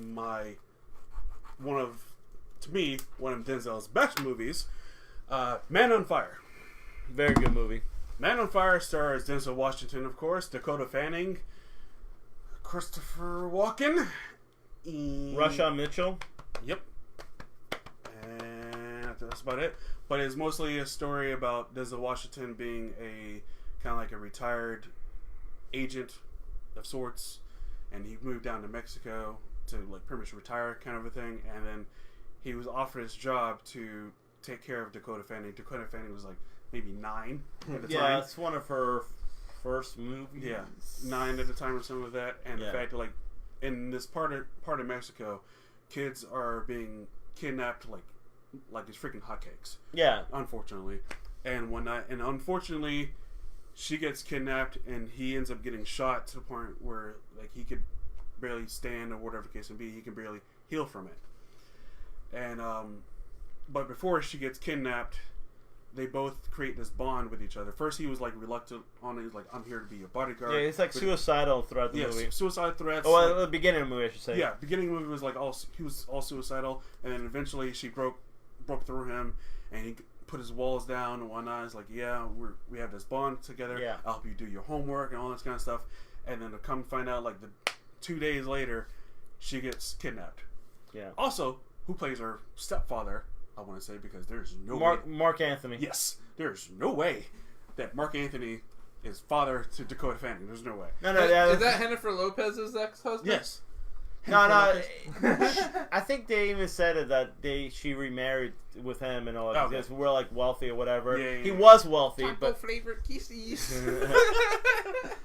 But yeah, she gets kidnapped, and he has to pretty much go back, pretty much try to find her and kill her. Not kill her, but try to find her and save her, kind of a thing, and get her back. There's so many badass moments in that film. Oh yes, dude. What he gets that guy over there. What was it? He ties his hands to the steering wheel, and then cuts off his fingers. Yeah, one by one. And then actually cauterize it with the lighter. Yeah, cigarette lighter. Yeah. Also, one fantastic scene. I don't know if you guys have ever seen it. I've seen it. You've seen it? Mm-hmm. Okay. You guys remember this then? Yes. So remember the part where he has the police guy hooked on, not chained up, but tied to the hood of the car, and puts a bomb up his ass. And so oh, well, you got 5 minutes to tell me where everything's going on, or you're gonna die. It's the snook. Yeah, the guy gives him everything, all the information, and then walks away. He's oh, aren't you gonna do anything? Oh, no. No, I love the best line is he's one wish. He's I wish you had more time, and then just leaves him right there. No, he had a lot. There's so many badass movies, badass scenes in that movie. It's I can't. There's one scene also saying something about I remember he had the missile launch before he got that guy. He's something I want to say he said God forgives, I don't, or something like that. Yeah, God forgives and one. Yeah. You can save your prayers for them. I don't but there's so many great scenes in that movie. So many badass scenes. It really. It honestly felt like, because I remember I think the Punisher came out at the same time with Thomas Jane. I'm like, that was more the Punisher than the Thomas Jane Punisher movie, because he really took out those criminals. Yeah, he did. So yeah, it's a really awesome movie. If you can't tell, we all like revenge flicks a lot. I'll be honest. I love revenge movies. I don't know what it is, man. But What do you got, Cap? I'm gonna go with one. It did financially really well, but it's a movie that I don't hear a lot of people ever bring up. Prisoners. Prisoners. Oh my goodness, that's a revenge movie right there, man. I don't even know what that is. Oh really? An amazing cast in this movie. I had to look it up. Is that so Hugh I'm not gonna Jackman? remember. Yes. Hugh And Jake Jackman, Jake Gyllenhaal, Viola Davis, Maria Bello, Terrence Howard, Melissa Leo, and Paul Dano. Yep. All right. Yeah. Takes place in Pennsylvania. Basically, Terrence Howard and Hugh Jackman, their families get together for dinner. Their daughters and everything are playing, and they go outside to go have fun as children will. And through a series of events, Unfortunate. as it always is, two of the girls end up getting abducted. Okay, so basically, a man is suspected. He's arrested, but he's let go because they can't prove anything. They can't find any evidence. But Hugh Jackman will not let it go. No, he won't. He knows for certain that this creep took these girls.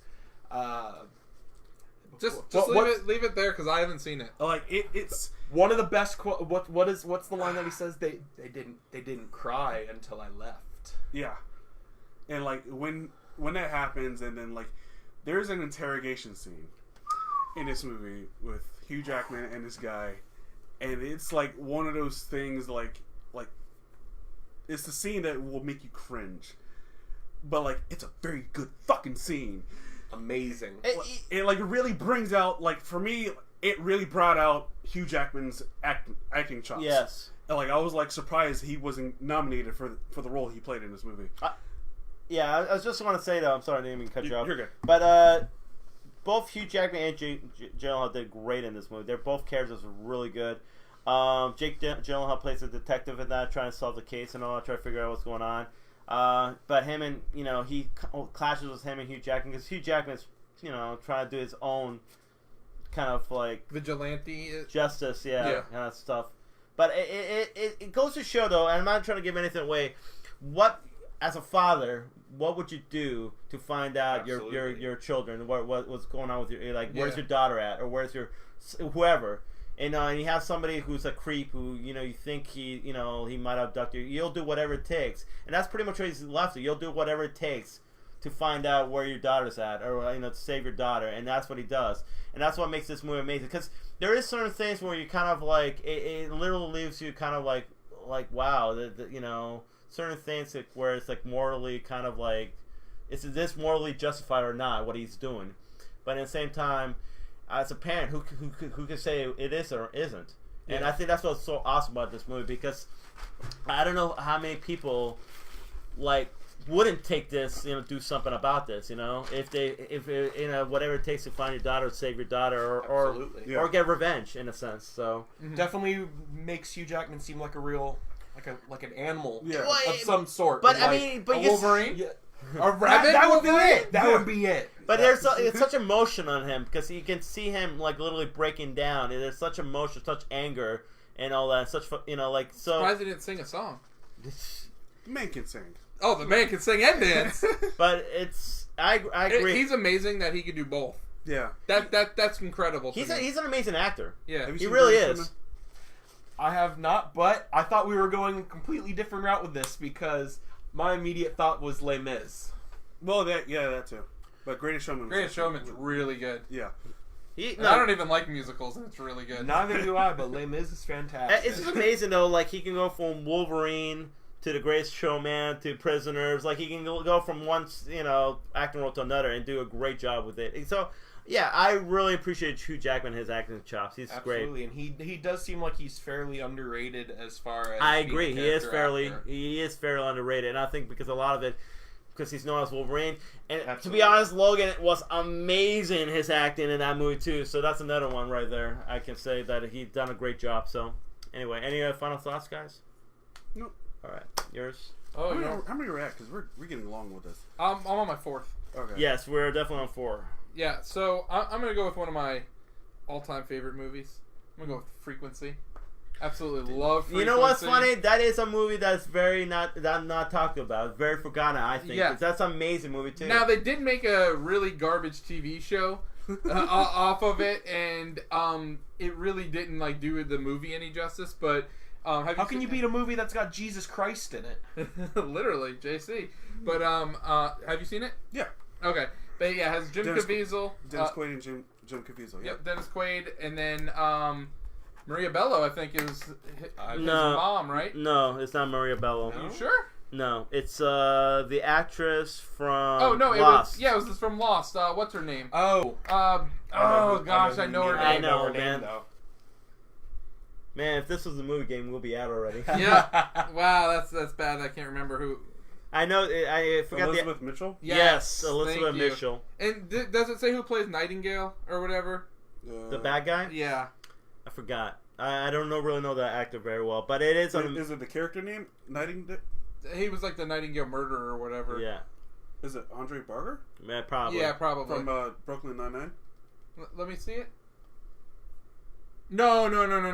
That was like his The partner. partner. Yeah. This No, it's No, his no. friend. It's his friend, not partner, because he's a fireman Noah Emmerich? and he's a detective. Yeah, it was his No, friend. Noah Emmerich was his best friend growing up. That's like he's But like, that's he's his- like, let me just have a word for you, Yahoo. But it's his friend too, though. Yeah, yeah. It's also his friend also, because I remember he was the cop and they're like neighbor. I want to say neighbors or. Oh no, I know who you're talking about. Like from 9-9, you're talking. Yeah, Andre Barr. No, that was like the chief, wasn't it? Yeah, but they're friends too. Yeah. Remember? But anyways, so Not him. yeah, no, that No. was like the chief.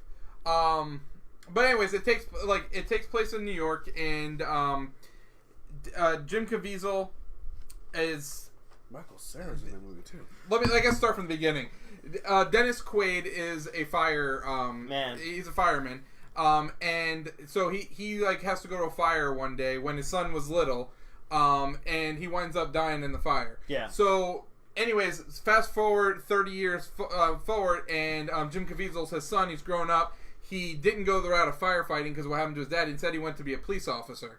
And like, because he always had a fascination with the police, but I think that really like pushed him into being a police officer. I think Andre Barr too, like kind of like didn't he raise him or didn't he like? Yeah. He kind of talked him into doing the police force or whatever. Yeah.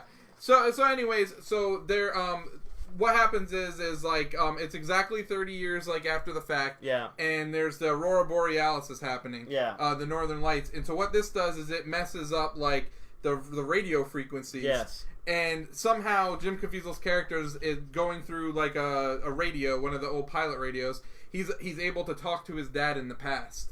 And it's really cool because then like at first he's like, oh, like he's like talking to him, and like and they can't like they have hints of who they're talking to. Yeah.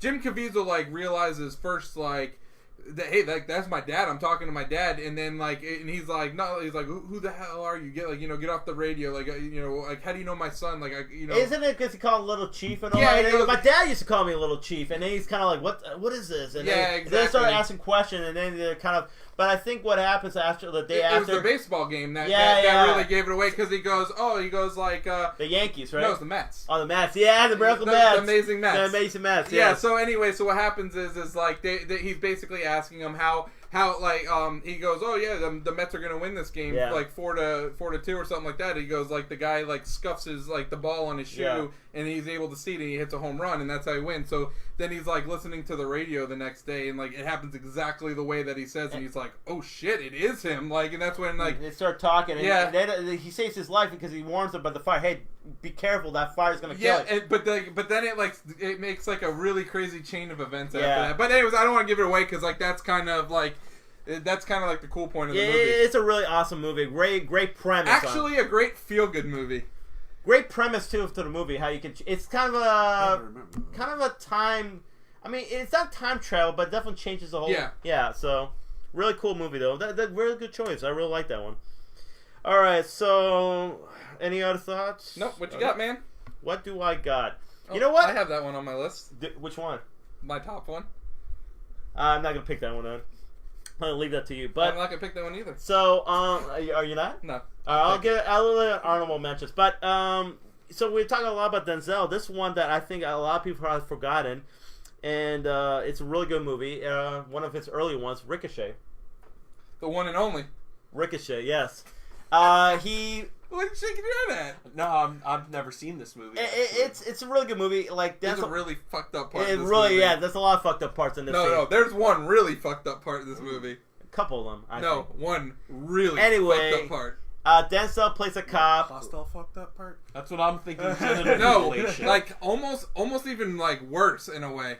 Kind of. Okay, so I'm just gonna break it. I'm gonna break it. So Chop John him Lithgow is the bad guy. So anyways, so he gets like Denzel in this area, and like he has him like tied up, and he freaking hires like a hooker with like a freaking like, Yes, I remember that movie. yes, like Holy she has shit. like STDs to like Yeah. sex them and stuff. So he gets like STDs. Yeah. Like what a.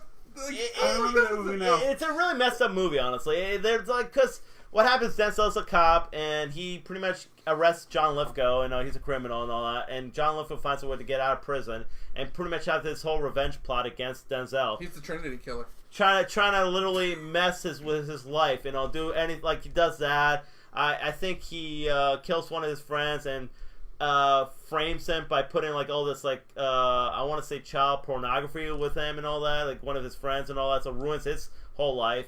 And then like does utter like really messed up shit to him like throughout the movie and all that, to the point where he thinks that Denzel like literally.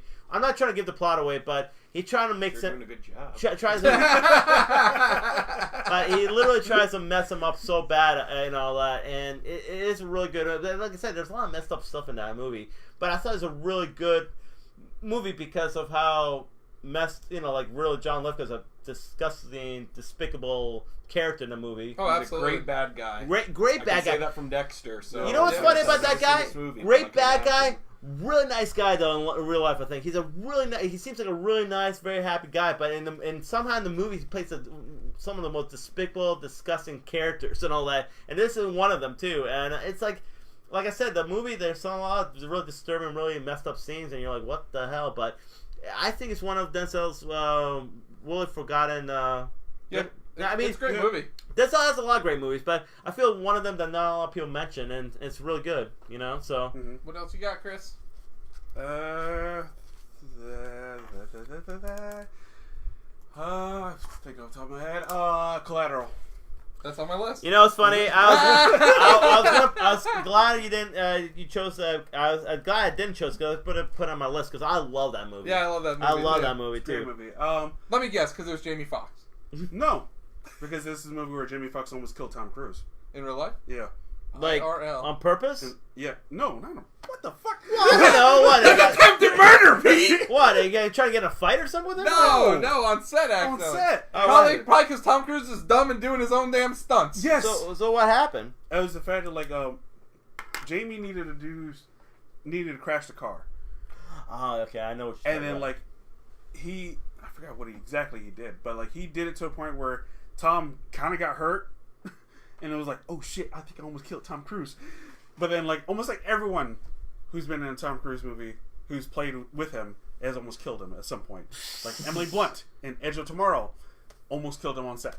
Really? What'd she do? Because they were both driving, and then she took the turn too fast, and they went into the ditch. Oh Oh my my god. goodness. But yeah, I'm not gonna say too much about it because we're getting kind of long in this topic. But it's a good movie. Jamie Foxx, Tom Cruise. I forgot who else is in it. But it was done kind of like Jenna Pickett Smith. Yes, Jada yes. Pickett Smith is Jada in Pinkett it. Smith. Jason Statham a little bit in the movie, right in Barely. the beginning, barely. But it's told kind of like have you ever seen the movie Miami Vice? Yes. It's told in that style. Another Jamie Foxx movie? It is, actually. which was terrible. Why is Jamie Foxx... I don't know. I am now declaring January 30th, the Jamie Foxx Day. He is a forgotten actor. But yeah, I mean, Yeah. You know what's funny? It's one of the only few movies too that Tom Cruise plays a villain, or I think one of the only movies that Tom Cruise plays a villain that. And honestly, he's a really convincing hitman in that movie. Like I love it. I gotta think which. He wasn't any bad guy in Frisky Business. No, he wasn't. Frisky, but you just want to say Frisky. Little Tomcat Cruise. But no, it's like I want to say one of the only movies that he played. Oh no, 2 movies. That and Interview in the Vampire, because he played the villain in that. Yeah, because I think he was a villain in that. Yeah, he was. He was definitely the villain in that. I'm trying to think what else. But I mean, I top of my head, I can't think of anything. But yeah, he is awesome in that movie, Tom Cruise, and Jamie Foxx was great as well. I mean, they really had great chemistry in that whole movie. They pretty much like were throughout the whole movie together. I mean, they didn't really have too many other. How about Vanilla Sky? Not a good, very good movie. No, he wasn't a villain in that. He was a dickhead, but he wasn't really. He wasn't. He was almost made me throw up on my mouth. Well, you don't like Vanilla Sky? Uh-uh. I didn't mind Vanilla Sky. Either. Anyway, Kyle, what you got? I'm going to go with a personal favorite. A movie called Old Boy. And no, I'm not talking about the awful remake starring Josh Brolin and Samuel L. Jackson. It is a Korean movie. He doesn't even give Elizabeth Olsen any love for that movie. I'm saying she was okay in that. Okay. Keeping in theme with the revenge movies, I guess that I was pretty much going with. A man is abducted. He's imprisoned for 15 years. He's not given a reason as to why he is imprisoned. He's eventually released, and he's given I believe, a 3-day deadline to basically try to figure out why he was imprisoned during this time, or he will be killed by this mystery man that's released him. He's basically released. He's given a cell phone and some money and told, here, go. And it's him being reacquainted with society after being imprisoned in a room by himself for 15 years while trying to figure out his whole mystery surrounding him. Chan-Woo Park, like I said, it's a Korean movie. It's part of a trilogy. The other 2 movies don't really have anything to do with each other in the whole series. What are the other 2 movies called? Sympathy for Mr. Vengeance and Lady Vengeance. That's right. Like I said, the whole narrative doesn't really focus around, but it's all part of, I guess, the same universe, basically, and all done by Chan-Woo Park, so...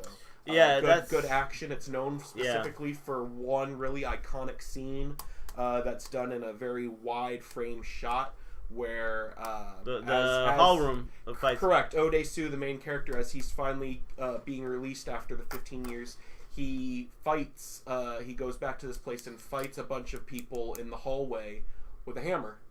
This before Daredevil made it popular. I was about to say, is that almost Daredevil or Punisher? It was. This was 2004, I believe this came out. Yeah. Before the Raid also. What was the John Woo movie? The Hard Boiled. Yes. That's a great That is a fantastic great movie. Hard Boiled, and then they, I believe they based that game, Rounds to Honor, actually, as the sequel. Yeah. Oh, really? Yeah.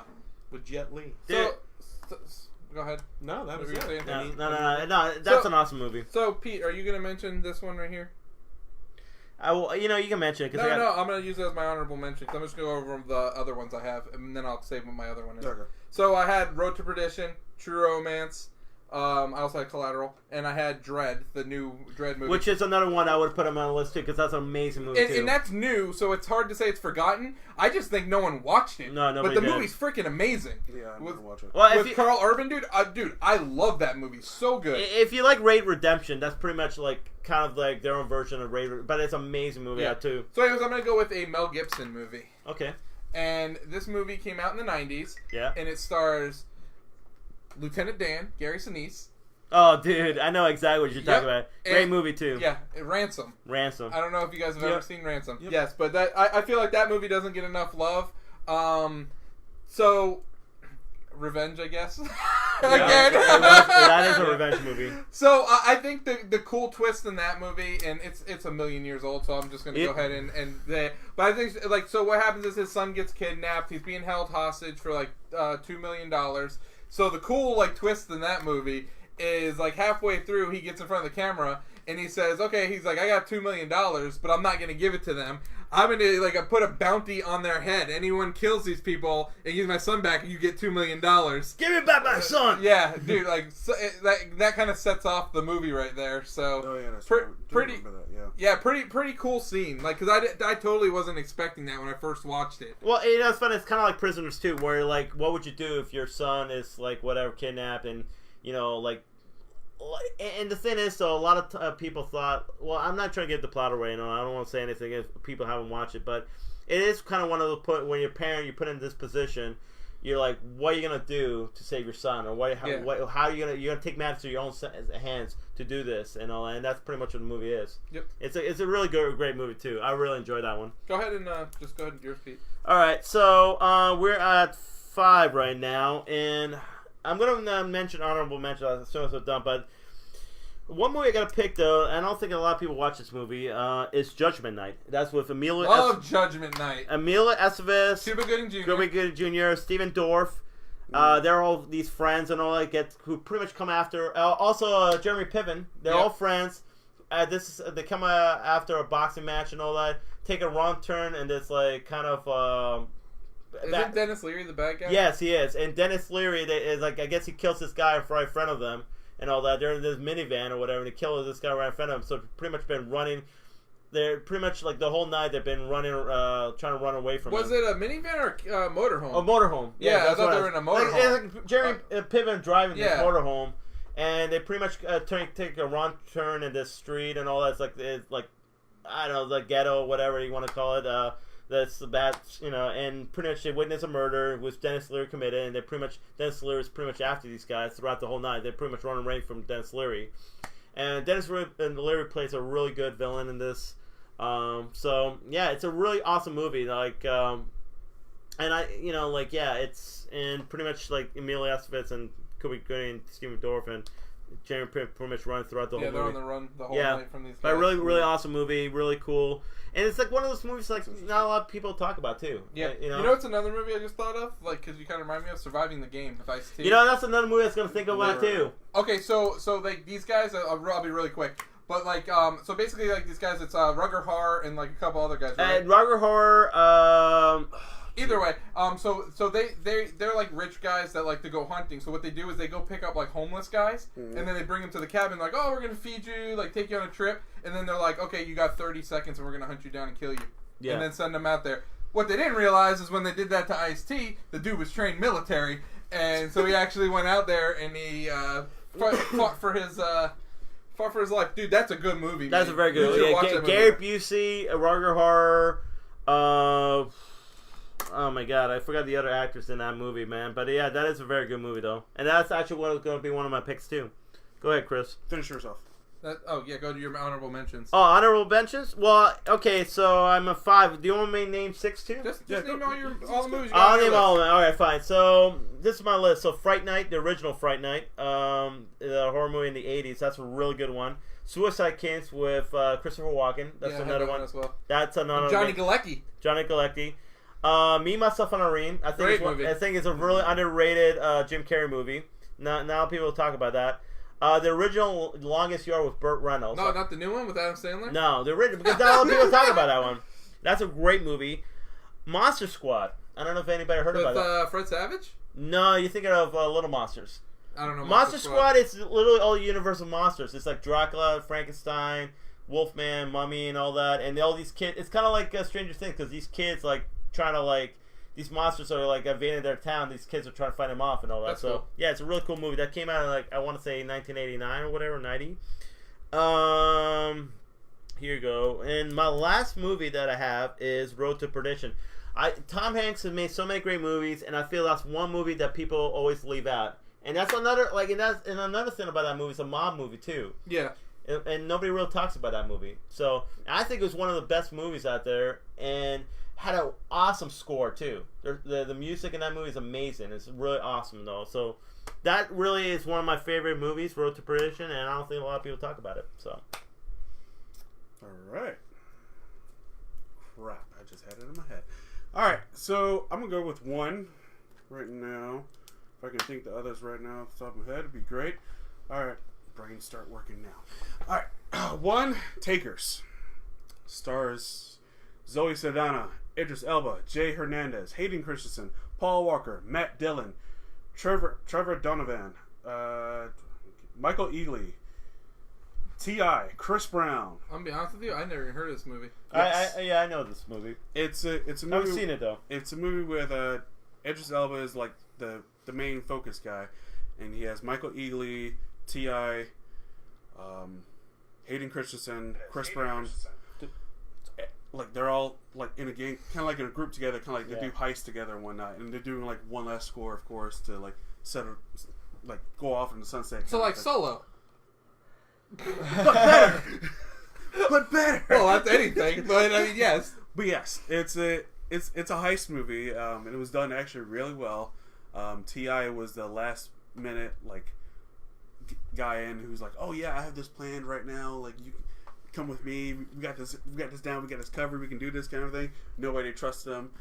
And when Paul Walker is in it, but he's acting like he's in the Fast and the Furious. But everyone's like, oh, okay, whatever. But I really did enjoy that movie. Another movie that we saw together, Speed Racer. Love Speed Oh, Racer. God. Really? I love Speed Racer. Maybe that's a guilty pleasure. I think But so. I love that movie. You know what's funny though, because I didn't really do well in the box office, but I probably should have done better because it really was based on they did a great Yeah, job. they did a really good job. Yeah, I think that's actually one of the movies that was like, oh, we're gonna do it exactly like how the cartoon is. We're supposed to believe it like it's a cartoon. Yeah. And they did. Yeah. Yeah. I don't know. I really liked it. Maybe it's a guilty pleasure, but I thought No, it was I good. think honestly, people. I don't know what it was, man. I don't think they gave it a chance. I haven't seen it myself, but seeing the visuals and all that's Speed Racer. If you could find it in HD. Not gonna say why I just said that, but yeah, if you can find it in HD, I'm sure it looks amazing. Unfortunately, it will not be coming to Blu-ray. Well, Really? no, not 4K Blu-ray. Oh, okay. It won't be coming to 4K Blu-ray. Any other movies you got, Chris?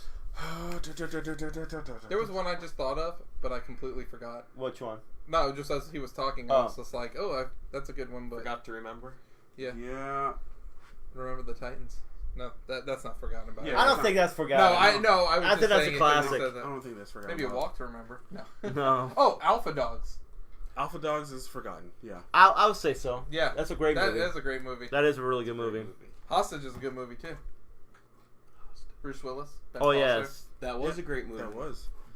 But what was that Harrison Ford movie that like his family was held captive or whatever? It was with Paul Bettany. Yes, I know. Firewall? Firewall. Yeah, good job, Pete. Yeah. Yeah, I don't remember that one as well. I'm trying to think of another one. On my Cellular. That wasn't that No, bad. I like it. I like Phone Chris booth? Evans. I love Phone Booth. You know what, though? That is one movie I don't think a lot of people talk about Because anymore. everyone hated Phone Booth. It's like, I love Phone Booth. I thought that was great. I think it's because everyone was mad because they thought Kiefer Sutherland was actually going to be in the movie. Yeah. I thought Phone Booth was amazing. he's in the movie. You see him. Yeah, but not like he's like mostly on the phone. He's mostly on the phone, but like his voice. That's because he has a sexy voice. I Yeah. mean, that's just like you're like, oh, that's Kiefer know what's funny, Sutherland. though? That was his practice leading up to be Solid Snake. Speaking of Colin Farrell, I'm surprised they didn't mention this one because it's definitely not real. I don't like SWAT, Pete.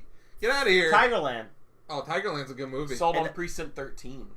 That's a pretty damn good You know, movie. I just thought of it. Street Kings and the Town. Boom. I love the town. Town's the great. town was badass. What's Street Kings? Street Kings, Keanu Reeves, and shit. Hold on. Forrest Whitaker, Hugh Laurie too. Hugh Laurie. Never seen this one. I think I've seen I it. think you have. I think I've seen it. I think you I have. just like I don't know. You're right though. It's forgotten. What else you got, Kyle? All right, I'm going to go over my honorable mentions real quick. Bullet with Mickey Rourke and Tupac. I remember that movie. I don't know that movie. Yeah. I have to go with this because this is another one of my favorites, but I'm pretty sure it's been quite overlooked. Fight Club.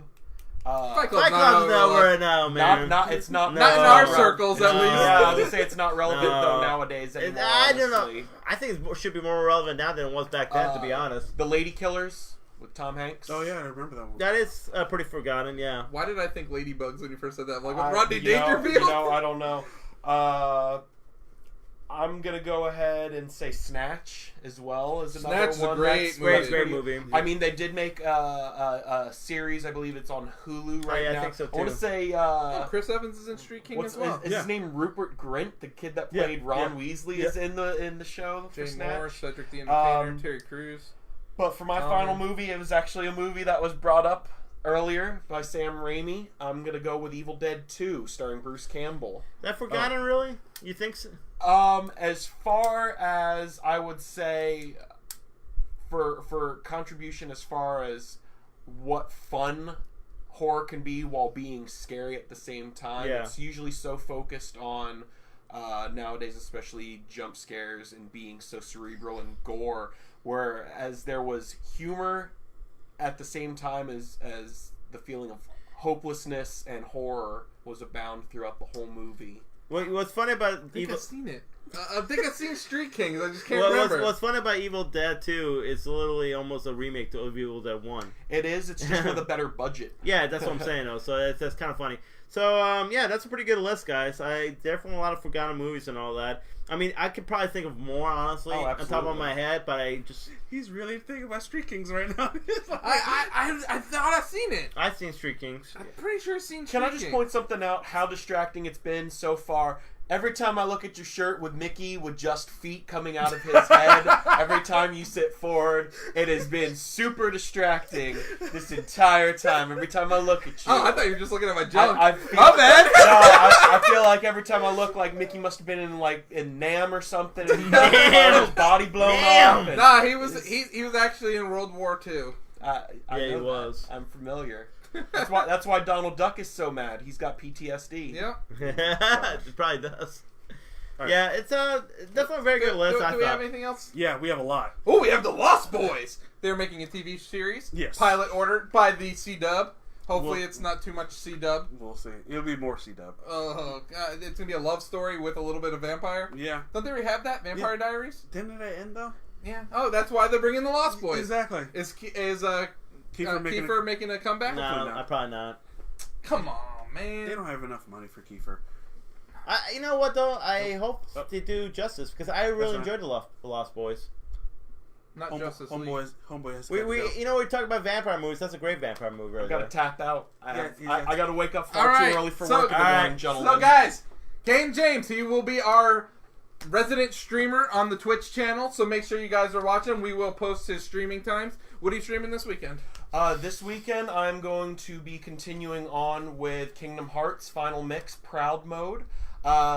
Hoping with the download time, I would also like to start Hitman Season 1 as well. That won't be till next Tuesday. That won't be till next Tuesday. Well, then I'm going to have to find something else then, it looks Yeah. like. I'm actually considering either starting Persona 5. Or just do some Outlast, bro. Do some Outlast. I was thinking I'm definitely Do going you to have a probably do camera? Outlast. That's something I'm going to need to invest in because that could be quite entertaining for everyone Oh, to yeah. see me get scared like a little baby. Because I think everyone wants to see that. Yeah. it's Pretty quite much. You know, like, I think Ant saw so. me playing Resident Evil 2. That was great. That was fun. I watched the whole thing, yep. Take care, guys. Have a great All night. right. All right, Thanks, see you Kyle. later, Kyle. We will be watching yeah. you this weekend. All right, See, so... You can move that light forward. Yep, just move it forward, Kyle. Just move it forward. There you go. No, not that! Just kidding. So, yeah, I hopefully they do Do you justice. have high hopes for the living? I hope. All right, scooch over a little bit here, All man. right. That's Oh, all my that's on. goodness. Oh, my gosh. Anyway. Oh, man, there we go. I got better. All right. All Now right. we're back in the saddle again. Yep. So I don't really have too high hopes. I'm just kind of hoping that it's on the par of, I guess, Riverdale. Yeah. And I guess we'd be happy with that, right? Yeah. I heard Riverdale's not that bad. That's what I'm saying. It's not. If not it's a on, bad- if it's on par with Riverdale, I think we'll all be happy. Okay. Yeah, but the creators of Riverdale have something special. I mean, they got Sabrina Teenage Witch on Yeah. Netflix. So I mean, which is pretty much like the R-rated version of Riverdale. So Oh, I have a little breaking news that we didn't talk about earlier too. Yeah. Zack Snyder's coming back to the director chair. You know, my personal favorite director. Oh, you love that guy. Love Zack Snyder, but he is doing Army of the Dead. So hopefully, since he did a really good job with Dawn of the Dead, that Army of the Dead. Is it going to be a zombie movie? Yeah. Yeah, it is, right? It takes place in Las Vegas. It's about a group of guys or people that are doing a heist and being attacked by a horde of zombies at the same time. That actually sounds pretty interesting. He might actually do a good job. Well, wait, it's a TV show or movie? Movie for Netflix. That actually sounds pretty interesting. You know, so we'll see, man. I mean, Keep going. okay, but yeah, that's definitely it's really interesting. Oh, my bad. And he's back. Have a good night, Kyle. Peace out. Later. But yeah, not gonna lie. I can Wait, see try to the. push back on the door. I can definitely. Wait a minute, this door's not working right. I can definitely see that movie being that Netflix movie being pretty good from Zack Snyder. So, Grace said that she likes Riverdale. Sarah said she needs something to replace Vampire Diaries in the originals. Hope it's good. If you've seen the original Lost Boys, it's actually a quite excellent movie. It is. So, as long as they can hopefully keep close to the source material, I mean, I know it's going to be like source material plus high school love, let's make out kind of stuff. So, I mean... we have to expect that. It's C-Dub. Yeah. I mean, we see that with the whole Arrowverse, so... if Felicity's on the show, I'm not watching it. But I'm just saying. Oh my god, y'all just hate on her. I hate on her. Worst character ever. Yeah. Kind of ruined the whole thing. Ever. Yeah, bad. She's bad. Ever. She's bad. Can you name me a worse one? I'll let you stew on that while we talk about... Oh. Dun, dun, dun, dun, dun, dun, dun, dun. So we have the Super Bowl coming up on Sunday. Sunday. The GOAT, Tom Brady, takes on not even a baby sheep, Jonathan Goff. Is that even his name? It is. Yeah. Jared Goff. Jared Goff. Yeah. Yep, see? Alright. The GOAT. Oh. He is not the GOAT. Yeah, He is a goat. He is not the GOAT. He is the GOAT. He is not the GOAT. Okay, if he loses again, could you consider him the GOAT? Losing what? So it'll be 5-4? Yeah. The fact that he went, okay, do you think Jim Kelly's a good quarterback? Yeah, but I don't consider Okay, him. Jim... I would have put him in the top 10. That's fine. That's fine not putting him in top 10. But to go to 4 Super Bowls and lose them, still just as impressive. Is it? You beat the AFC. Is it? Okay. Now we're getting into territory I like to call here. Alright, so are we saying that LeBron James is the GOAT right now? No. Is LeBron James the GOAT, or is LeBron the best right now? He's the best right now. But there's people that have way more titles than him. Oh, I know. It's like, dude, I seen a stat on Wilt Chamberlain the other day that I can't even question anyone being the GOAT. Well, Wilt Chamberlain is the best basketball player of all time. Okay, what's the stat? James Harden had 5 games in a row where he scored 50 points in a row. Put him on second place on the list. Tied for second place.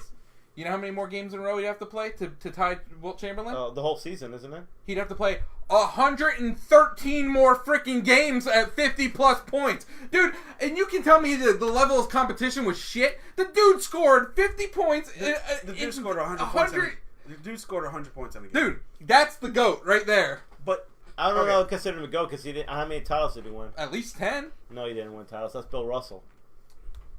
Let's go to the tape. That's Bill Russell. Okay, but just because of the fact that you go to the championship, if you don't win all the time, or at least most of the time, you're not the GOAT. No, you're not. Michael Jordan's a GOAT because he won 6 times. He won six chances and won 6 all times. 6 of them.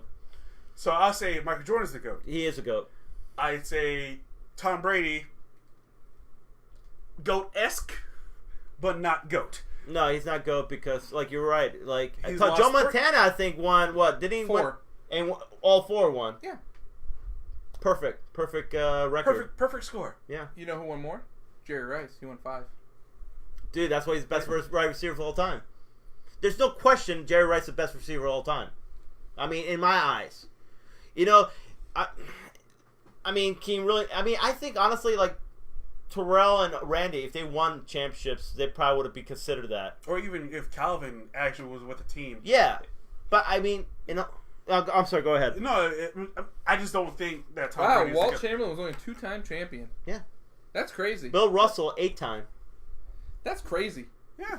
But that's what I'm saying, though. just because you score a lot of points, does that really consider yourself a great player? He was also 11-time rebounding champion. Dude, he must have literally had nobody else on his team. Exactly. He was Shaq. The man scored 100 points in a game. was Like, what the fuck? He was Shaq before Shaq.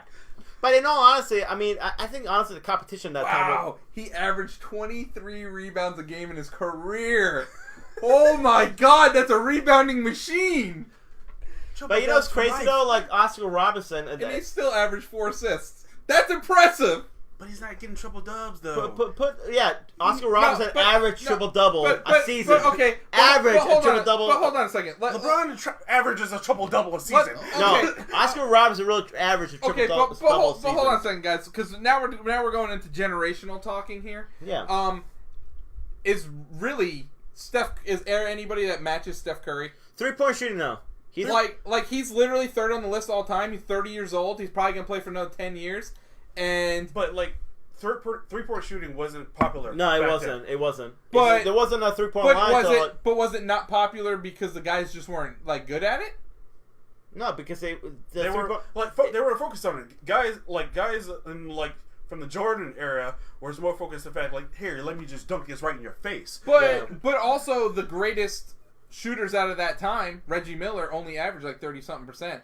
Dude, you know what his lifetime average is, Steph Curry? He's at 44% three-point shooting. That is freaking insane. You know, Chris is right though. And he makes circus shots. Chris is right though when you think about it. Old school, and I think the 3-point line. Correct me if I'm wrong. Didn't like. It was definitely in the 80s because when I was I say the 70s. I want to say it was created in the 70s. I want to say because and it wasn't around before that. Yeah, no. So like these players, like you know, like the growing like players like Larry Bird. Like Larry Bird, of course, was a great 3-point shooter. But I think really a lot of players at that time did not really look at it as like the thing to. But why not? They're more perimeter shooters. Dude, I can guarantee you. What's Michael Jordan's lifetime average field goal? I don't know. I mean, at the top of my head, I don't know. It's scary to think that I would almost bet that Steph Curry's 3 points pretty close to his field goal. Probably, maybe. That's crazy. That is crazy. When you practice 3 points all the time, three-point all the time. I know we're getting way off topic. We have actually. But why weren't guys doing this back in the day? That's my thing. They're more focused on dunking people in the face. But they're more perimeter. But nothing. Okay, so why has basketball changed so much when other sports really haven't? Because you guys all look at the fact of like I'm pretty sure charging and fouls weren't really that much implemented as it is right now. Because now he's like foul. Yeah, that's foul. Oh, dude, even in the NFL, man, roughing the passer. Of course that is. You don't touch the GOAT like that. You do not touch the GOAT like that. What I do? Press his ass and stroke his dick for him? He might like that. Jesus Christ. But you know what? He does French kiss his kids. That is true. I saw that. Oh my goodness. And they're boys too. That's the weirdest part. He's getting a massage or whatever. He's still like, "Hi boys." What the fuck is that? That's GOAT right there. No, that's not GOAT. That's weird. That's just weird. Yeah, he's a normal guy from Southern Cal. I don't know, man. Well, he is from Southern Cal, and that explains a lot. But who do you guys got? Oh, dude, Patriots. Rams. Hopefully, I'm kind of worried it might be a blowout though. I'm for the Patriots. torn. I'm really torn, and I'm a New York guy, so I don't really care for New England teams. But I'm really torn because I really don't feel like the Rams deserve to be there. No, and that's really like where my torn comes from. And it's not that I want the Patriots to win because I really don't want them to. But at the same time, if the Rams win, it's like they don't even deserve it. Like that should be, dude. That's the Saints. Like the Saints won that game. Okay, we can break this down for you. Okay, let's break it down. All right, this is gonna be good. You were up 13 points. You lost those 13 points. That's true. You had the ball first in overtime. That's true too. Why didn't you make plays?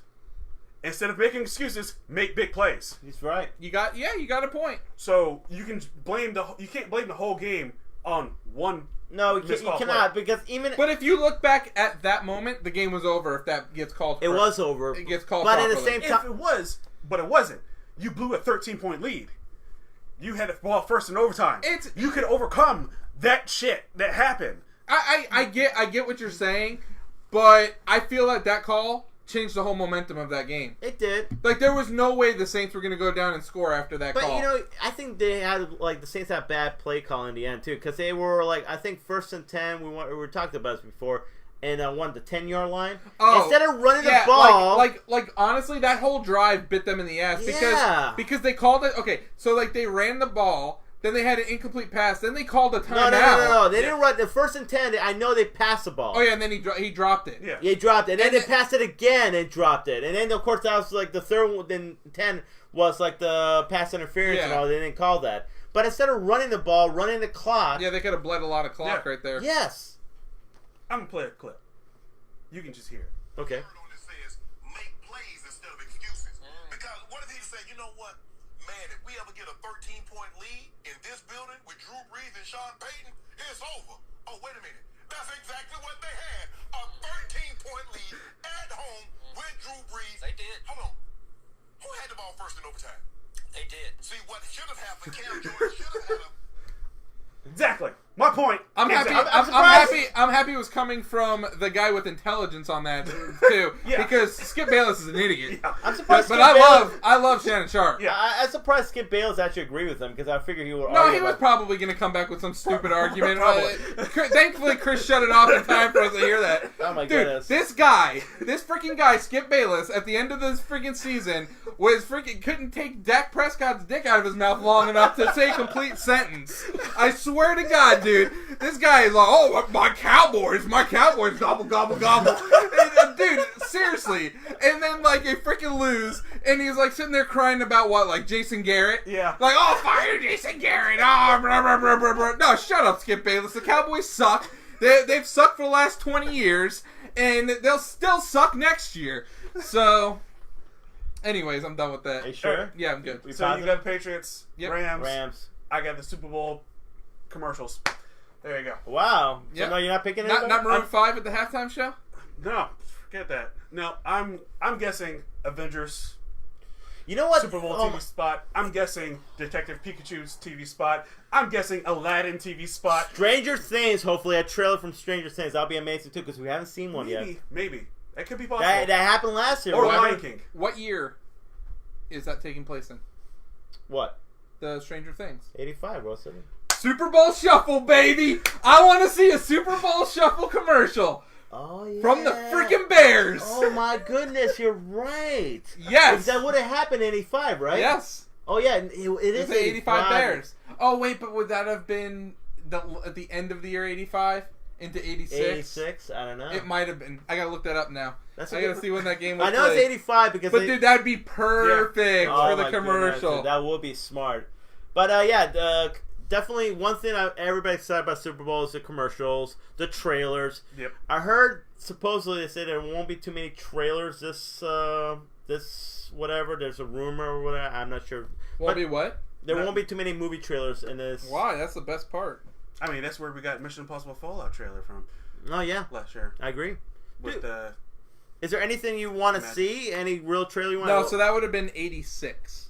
Ugh, we're not gonna see so it. I'm Any trailer you want to see? anything new we haven't seen. I would say of movies coming out. I doubt they would do it. I doubt it. It's too early. Maybe Like- Star Wars. Possibly. I could see Star Wars, but maybe they'll save that for Disney I think Celebration. I think they'll save it for Endgame. No, I think they'll save it for a Disney Celebration. That's true. Oh yeah, you're right. You're right. I'll be honest, man. There's a lot of movies this year, so I think this would be a perfect time for something cool to come out. And I'm pretty sure you guys, when that trailer does come out, you'll see it right here first. It's slightly off topic. I'm gonna be busy working. So yeah, it'll be. Dude, I'll be honest. Next week will probably be a really busy week for us because I feel there'll be a lot of things we're going to talk about. We're not only just going to talk about the Super Bowl commercials. Probably pick our favorite Super Bowl commercial. We'll probably be talking about a lot of trailers, and of course the game itself. So Yep. Super Bowl 1985. Beginning of the year. 49ers and the Miami Dolphins. Dan Marino versus Joe Montana. Wow, man. That was Dan Marino's rookie season. And last time he ever was in the Super Bowl. That is true. Wow. So they might do something with that maybe. I don't know. That's pretty big personas from the 80s. So Well, I know they're gonna do Back to the Future. They're gonna talk about it in the. I mean, they're gonna do something about that in the series. I know they mentioned that. So we'll see. We'll see what happens though. But there's definitely a lot of speculation though. And halftime heat, baby. Or Maroon 5, whichever you want to. We'll see. Oh, this guy's hating on halftime heat. It has the champ with Goldie, little Tommaso Ciampa. Talk about wrestling, guys. Yep. Oh no, I'm not watching that. I will be watching that after the event. Who's this guy? Christopher Nolan. Like one of the best directors that we have right now. Yes. What I said, one of them. I didn't say the best. No. What's he directing? He's directing. Well, they didn't say what he's directing because Christopher Nolan's kind of like hush hush about everything. But he will be releasing his movie next July, because that's his month that he likes to release movies for some reason. I think it's probably his birthday. He shares a birthday with me. Does he really? I don't know if he shares the exact date, but I think he releases them in July for a reason. I don't know what the reason is, but yeah. I celebrate my birthday with his movies. Very cool. You know, Nolan's become the new Spielberg, I feel like, when it comes to releasing summer movies. Yeah.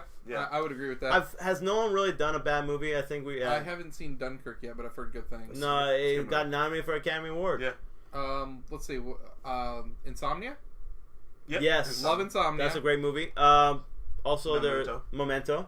Love Memento. Dude, that's actually, it should have been on the forgotten list. I was actually thinking about that too. Love Memento. Guy Pearce, right? Yes. Mm-hmm.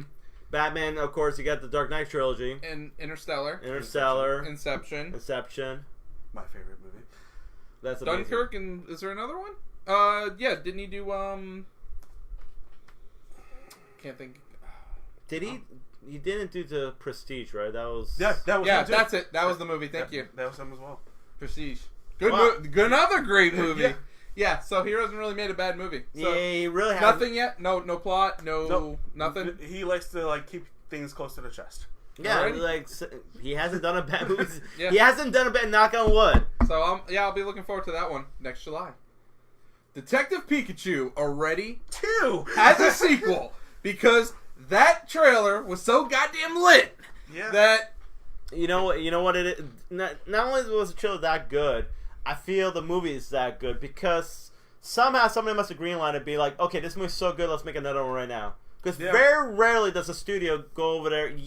Months ahead of before the release. They must have seen this. A movie studio, the executives must have seen it and been like, okay, this is a great movie. I think when that trailer hit, I think that probably there was such a buzz on social media about it, and you could really gauge kind of how a movie's going to be based off of the buzz on social media, that I think that's what probably led them that, and I'm sure the studio they must have already seen it for them to be like, okay, this is a great movie, let's make another sequel. I still cannot believe that this is going to work. And it's gonna work, but dude, when I first heard about this movie, I was like, "What in the hell?" Yeah, I thought it was gonna be hot trash. I thought it was gonna be hot trash. The fact that, and I love Ryan Reynolds. Dude, this could be the best video game movie of all time. It might be. This could be. Which is great though, because think about it, we're actually gonna see more video game movies actually done right. Yeah. If this like Warcraft. But no, but. It sounds like you went to watch that in the theater, Chris. I didn't, thank God, but but you still wasted 2 hours of your life at some point watching that trash. Think about it this way. I was doing laundry while doing it. So. Think about it this way, though. This definitely will be the best Nintendo movie. Oh God, Mario's freaking awful. Bob Hoskins and he's a great actor too. John Leguizamo and Dennis Hopper, another great actor. But yeah, this is rest in peace. I really rest in peace, both of them.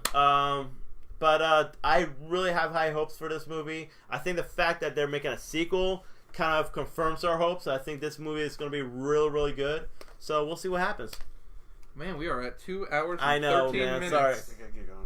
Oh, and we have what's been taking the internet by storm this week. We have Shaggy. So this so a lot of fans are petitioning for Shaggy to be a DLC character in Mortal Kombat 11. So where this came up is like Shaggy's always been this like character that always runs away, is always scared. So there was this movie that came out. I don't know how old the movie is, but there's a scene where Shaggy's like in a biker bar and he kicks the shit out of all these like bikers. Yeah. And that's where this whole meme comes from, and like why everyone's like talking about Shaggy. For some reason they had this whole like thing of him being badass and that, but I honestly think it's stupid and out of place, and he shouldn't be in Mortal Kombat. No, it shouldn't be. no, it shouldn't be. He shouldn't be in it. And what other character would you put in it? In Mortal Kombat? In Mortal Kombat. Pennywise, I think will be great. Damn. That'd be interesting. That would be interesting. Don't put that in front of the mic. I'm sorry. But yeah, Pennywise would be interesting. I mean, you definitely have to go into the horror realm. That's a good place to start. You know, another one too. Ash from Evil Dead Yeah, with his shotgun and I think Spawn would be pretty cool. Yes. Everyone was voting for Spawn as well. I think Spawn would be a very cool one. Even Punisher would be really cool if they can get Marvel to allow like Maybe. or Blade. Yeah, I don't know if they allow that because They're gonna get killed. Yeah, but dude, look at the way Punisher kills people. What, he can't get killed that way? Oh yeah, speaking of Punisher 2, yeah, season 2. Jesus Christ. not good. I mean, Violent? It's violent. You want me to talk about Polar? I watched Polar. You want to talk about violence? We can talk about violence. I mean, like literally taking like a lifting weight and just punching you in your face over and over and over and over again until your jaw's like. That part was pretty disgusting. Yeah. That wasn't Polar. That was in Polar. No, that No. was not in Polar. No. That was in What Punisher. are you He didn't ruin anything. He don't even know he's fighting. That's a. Yeah, don't you? Yeah, exactly. That ruins absolutely nothing. And to be Okay. honest with you, the way it ends, I'm like, really? So Polar. Okay. Let's talk a little bit about Polar here. Keep going. Is that on here? Oh, there we go. Yeah, there Let's you go. talk a little bit about Polar. So I watched this movie. I was pretty stoked for it. The trailer looked awesome when you posted it. Like I was just like, man, that looks awesome. So put on Polar. Okay. Lost for words. Okay, it's a very stylish movie. Almost reminds me of something like Smoking Aces or Kill Bill. Like all the people in the movie are like they're straight out of a comic book, which I think it's based off of a graphic novel. Okay. But I mean, they look straight up out of a comic book. So like, there's like, I don't want to really get. You guys gonna watch it? You guys probably gonna watch it, so I don't want to give too much away. Yeah, I definitely want to watch But anyways, so I start watching it, and the main plot of the story is there's all these assassins that work for this company. That's what they deal in. So of course the company has benefits like we get. They get 401k and all that stuff, and they're allowed to reinvest the money from their scores into there, and then the company will match them up to a certain percentage, whatever. So anyways, there's a clause in the contract. If you die before you retire, all the money. If you don't have a next of kin set, so if you don't have any kids or a wife, your money goes back to the company. So you're an assassin. You're not going to have a wife or kids because you're an assassin. So, anyways, so this guy is supposed to be one of the best. The guy that plays him kind of looks at the end of the movie. He's kind of looking a little bit like Solid Snake with his eye patch and everything, but. Mads Mikkelsen? Yeah. But anyway, so he's supposed to be like one of the best assassins. And really the other assassins are a little comical because they're kind of like goofy comic book characters. So like they're not really like that great of assassins. But anyways, so he's about to reach his 50th birthday, so they're trying to set him up to kill him. That goes wrong, and then now they're trying to find him and kill him. So anyways, opening scene has Johnny Knoxville in it. And he's an assassin. And he's reaching the age of 50 and he's about to retire. Who, Johnny Knoxville? Yeah. Reaching the age of 50? Well, in the movie. Well, he probably is age of 50. Because they retire at 50. The guy doesn't want any assassins at 50. So there's this girl in his pool. They're like out in like Chile or something like that.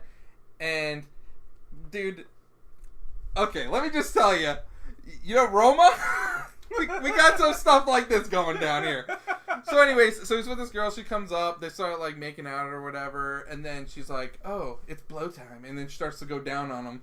And then you realize that she's actually part of the assassin group. So like when she like goes down, like a guy snipes him right in the back a couple times. But as he's like dying, he like falls over and he's wearing like swimming trunks, and you totally see he has like So it starts off there. There's a lot of gratuitous stuff like that throughout the whole entire movie. Doesn't really shy away from that. And then the violence. There's a scene where he gets sent on an assignment, and the whole assignment is for him to get killed during this assignment. But he grabs this guy, starts questioning him. And when he grabs him, he puts him up against the wall, nail guns his arms to the wall, and then he's like, "You better start talking, or I'm gonna start nailing other stuff." Dude, then you see him freaking hitting him in the nuts with the nail gun, like disgusting. He has not shied away from vicious torture. You remember that scene in Casino Royale? Oh yes, with the nuts, with the rope. Yes. Yeah. Well, dude, he's also in Hannibal, the TV show, and he's pretty. Yeah. Yes, and then there's some scenes later on that that get pretty gruesome. Like, yeah, it's one of the most violent things I've probably ever watched. Are in my you life. finished the whole movie? Yeah, I watched the whole thing. Are you glad you watched the movie? I don't know, man. I almost feel dirty after watching it. Take a shower after Dude. It was pretty ridiculous. You know what's funny though? Like we were talking about it the other day. I think Drive has some really violent scenes, but from the way you describe this movie, it's like the whole movie's like that. Yeah, it doesn't stop. Like there's no stop to it, and there's a really cool twist at the end that I don't want to give away. Like you learn something at the end of the whole movie, and it's like kind of like it's kind of like it matters, but it's also like, oh shit, I didn't see that coming. Yeah. And it's kind of cool. But Okay.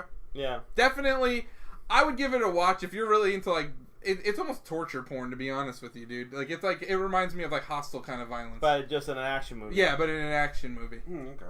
So Pete, what'd you watch this past week? Well, I was watching Punisher and all that. I didn't really finish it and all. I watched the first 4 episodes. Pretty good. Dude, I think it starts kind of slow. I mean, I know you finished the whole thing, and I've heard the whole thing's slow. Yep. I'd be honest, like, That girl sucks. yeah, that girl is annoying as hell. And like, not trying to give anything away, but like the movies, pretty much like Punisher is at this bar in like whatever Missouri or Michigan or whatever, and he's kind of like having a trying to be a civilian and all that, trying to have a normal life and all that. Of course, he sees this girl. Like, this looks like a runaway, and he keeps on bumping into her, and she's, like, so rude as hell, too. It's like, what are you looking at? What are you looking at? And all this other stuff. And he's like, I'm not looking at anything. You're the one looking at me or whatever. And, he kind of tells that she's in trouble and all that. So, like, there's a part in the first episode where he can tell that there's just people after her and trying to whatever, kill her and all, and he stops them, kills them, and pretty much, like, takes this girl and tries... Here's my problem with the whole thing, though.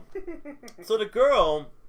Instead of being thankful, he saved her life.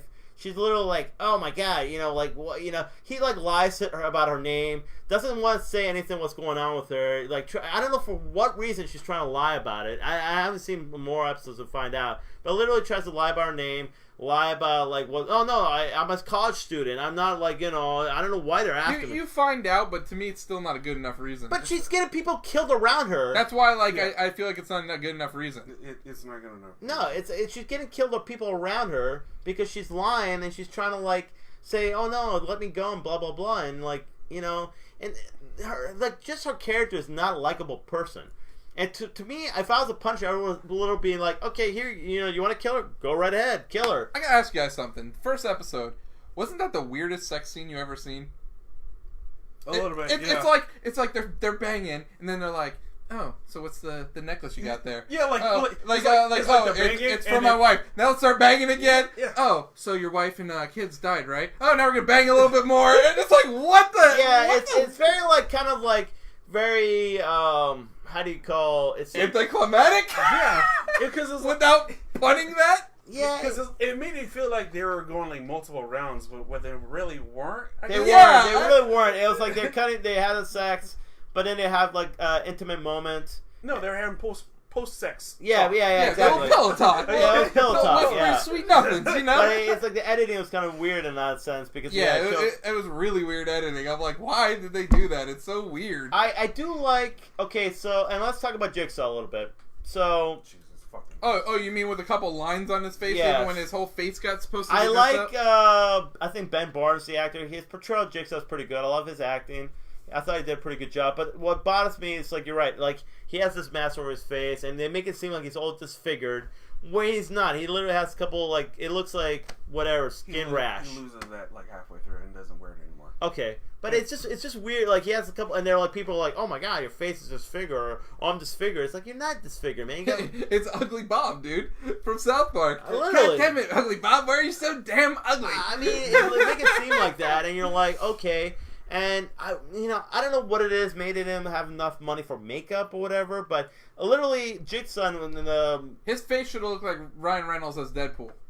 dude, they did That's what his face should have looked like. did a better job in that freaking horrible Punisher Warzone movie with Jigsaw because his face is all messed up in that movie. But for some reason, they couldn't do that. Maybe the actor didn't want to do it. It's just weird though because he still looks like a pretty boy. Yeah, just with a couple scars on his face. Yeah, So it's and here's the thing though, I don't mind. Okay, maybe his vanity, like he sees that. I mean, maybe he's like whatever. But when like the last season, the way it ended, he literally got his face smashed so many times. like cheese grated on the mirror. I mean, there's no way they would have left those scars. It would have been a lot worse. So I was a little annoyed by that. I do like the villain in the Pilgrim or John Pilgrim. I thought he was a really cool, very. You don't like him that much? I gotta see more. Just finish it, and then we'll talk about it later. But I did like the portrayal of the actor. I thought he was very mysterious and very kind of creepy and like you. No, keep going. But is there anything you watched this week, Chris? I finished Punisher, and then I started a show called I started the second season of a show called Friends from College. Is that with Fred Savage? Jordan? Yes, I heard about that. Peele? Yep, with Michael Keegan Key. Oh, okay, yeah. And then Colby Summers, and then some other people. I forgot the names by the top of my head, but it's literally like probably one of the best ensemble casts. Really? I think I've seen. It's it. Netflix exclusive? It's Netflix, yeah. Worth watching? Yeah, definitely. Okay, I'll check it out. Like then.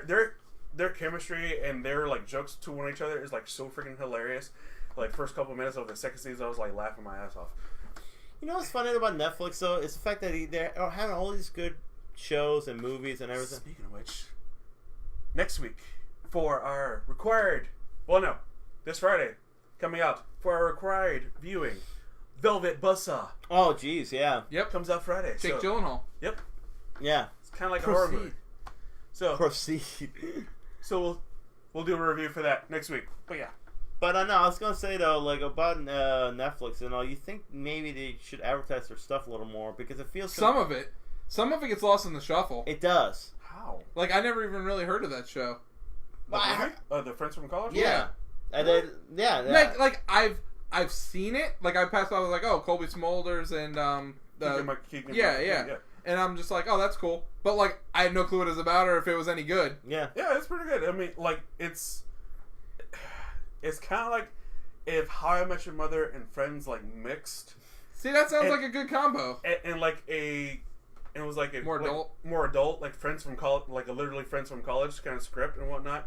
And then you're just is it almost like The League without the football stuff? Almost, yeah. See, like that's perfect. Like to me, like those guys, like I'll be honest with you, I don't think they ever had a script. Yeah. I think they were literally like, okay, yeah, I think they're like, okay, this is like what were the topics going to be, like how Tag and now was. just talk shit. Yeah. Kind of like how Tag was. Yeah, like exactly. How they just talk shit to each other. Yep. That's how the show is. Because like, dude, when I watched The League, I swear that's all it felt like. It felt like they were just like real friends just talking shit to each other. Yeah. And that's like perfect. Yeah. You know, it's funny. Sometimes if you have good chemistry with actors, that's all you need to do. Go ad-lib. Mm-hmm. You know, you can find some funny stuff about it. So yeah, definitely. So we're gonna watch Velvet Buzzsaw this weekend. Mm-hmm. Yes, sir. So we'll talk about it next week. Yep. It looks really good. It has a really good ensemble cast too. So and it looks creepy as hell. So yeah, definitely something to watch. Any other thoughts going in? Nope. Besides what games we're playing. That's games. Yes. Games. So I played Piranha Plant last night. Yeah, you played as Piranha Plant? Yeah. Did you download them? No. I literally when I left your house Sunday, my shit still had been in the bag. Oh my goodness. But yeah, so I played this Piranha Plant in Smash Brothers yesterday. Pretty cool character. Plays better than you would expect. Oh Jesus. But he has some cool moves. His special moves is like he has like a poison cloud he'll shoot on you, and that'll make your health go down as long as you're in that cloud. He also can like spit up like a spike ball and then like throw it. His swing move is he like kind of like makes his body thin and then like swings his whole entire head at you. And then his up move, he like spins around with his like the leaves and hits you with that. So it's almost like Lynx with the sword.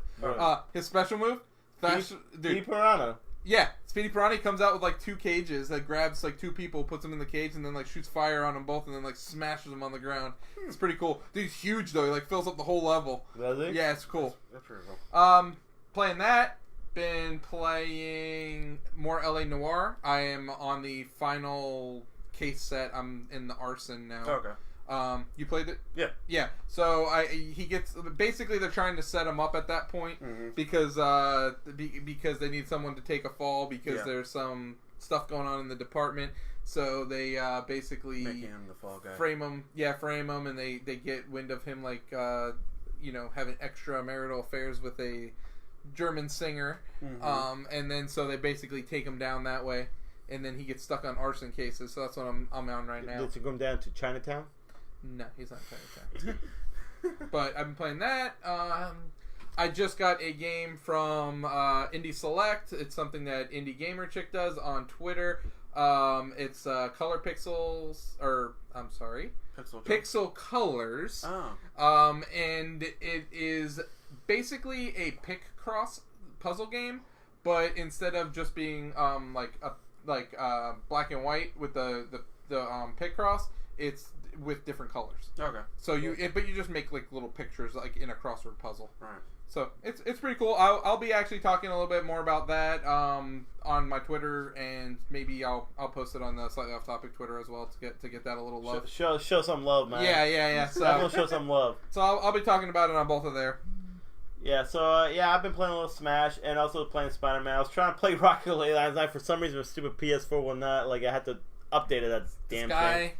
Pissed me off. But no, I'm playing a little Spider-Man, trying to catch up on that game. Haven't played it in a while because I've been busy with Smash Brothers. But pretty much got to the part where Doc Ock is pretty much going to become Doc Ock. I mean, you can tell really where the story's going and all that. But you're pretty close to being done with it then. Yeah. I know, you're actually not far at all. No, yeah. You probably got maybe an hour. Yeah.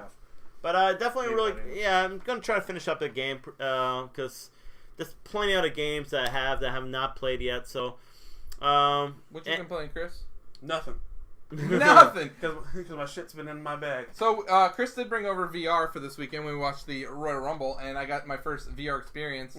I played the Shark Tank demo, which is basically a virtual movie. Pretty much. Pretty cool. It's pretty neat that you can actually turn fully around in a 300-degree space and 360-degree space, and you can see everything, whether it's above, below, behind you. Everything's filled in. You're like in that room. So really cool. you see sharks too and all that. Yeah. My only minor gripe about the experience with it, because it's cool, it's really cool, is I feel it's gimmicky. Yeah, it is. And I feel like it's a cool little party thing. It's a cool party thing for people who have not experienced it. Yeah. Or in fact, if your friends come over and you're like, hey, let me try that VR thing again, or kind of something like that. That's the only reason why I break it up. I really feel that if they really want VR to be it, and VR is going to be the next step, that they need to go all in. Yeah. What I mean by that is literally PS5. Every single game is VR. Yeah. You have to go all in or you can't dabble, because dabbling, people aren't going to care. Yeah. Because I don't think I can name any accessory that's ever been successful on a system. Because there's 100 million PlayStation 4 sold and 5 million VRs. Yeah. That's 5% of the owners. That's nothing. So if you're a game developer and you're making a VR game, guess what? 5% of your audience might buy this game. Now, if you made it non-VR and released it on PS4, now you have 100% of your audience that could buy this game. Yeah, that's true. So that's why I say it has to be all in, everything or nothing. And that was the problem with the Kinect, and that's why they took the Kinect out. Because I like the Kinect. I did. For people who, like me, who played Kinect Sports and Dance Central. Dance Central was my shit. I bought so many games off of that. What's that? No, we're just looking at. I know, Grace. Nope, I didn't like the shark thing. It turned me off of VR. But yeah, I mean, it's, I don't know. We'll see. I like Kinect. I would like to try Madden in VR and be the quarterback. But again, that's like you would be limited to just being the quarterback. Here's the thing, though. Like, you're right. I think what it is some video game company needs to do definitely a game where they are all in with the game. Make a game. It's not even the game, dude. It has to be every game. Every first party studio needs to be. Yeah, it has to be everything. Because here's the thing, dude.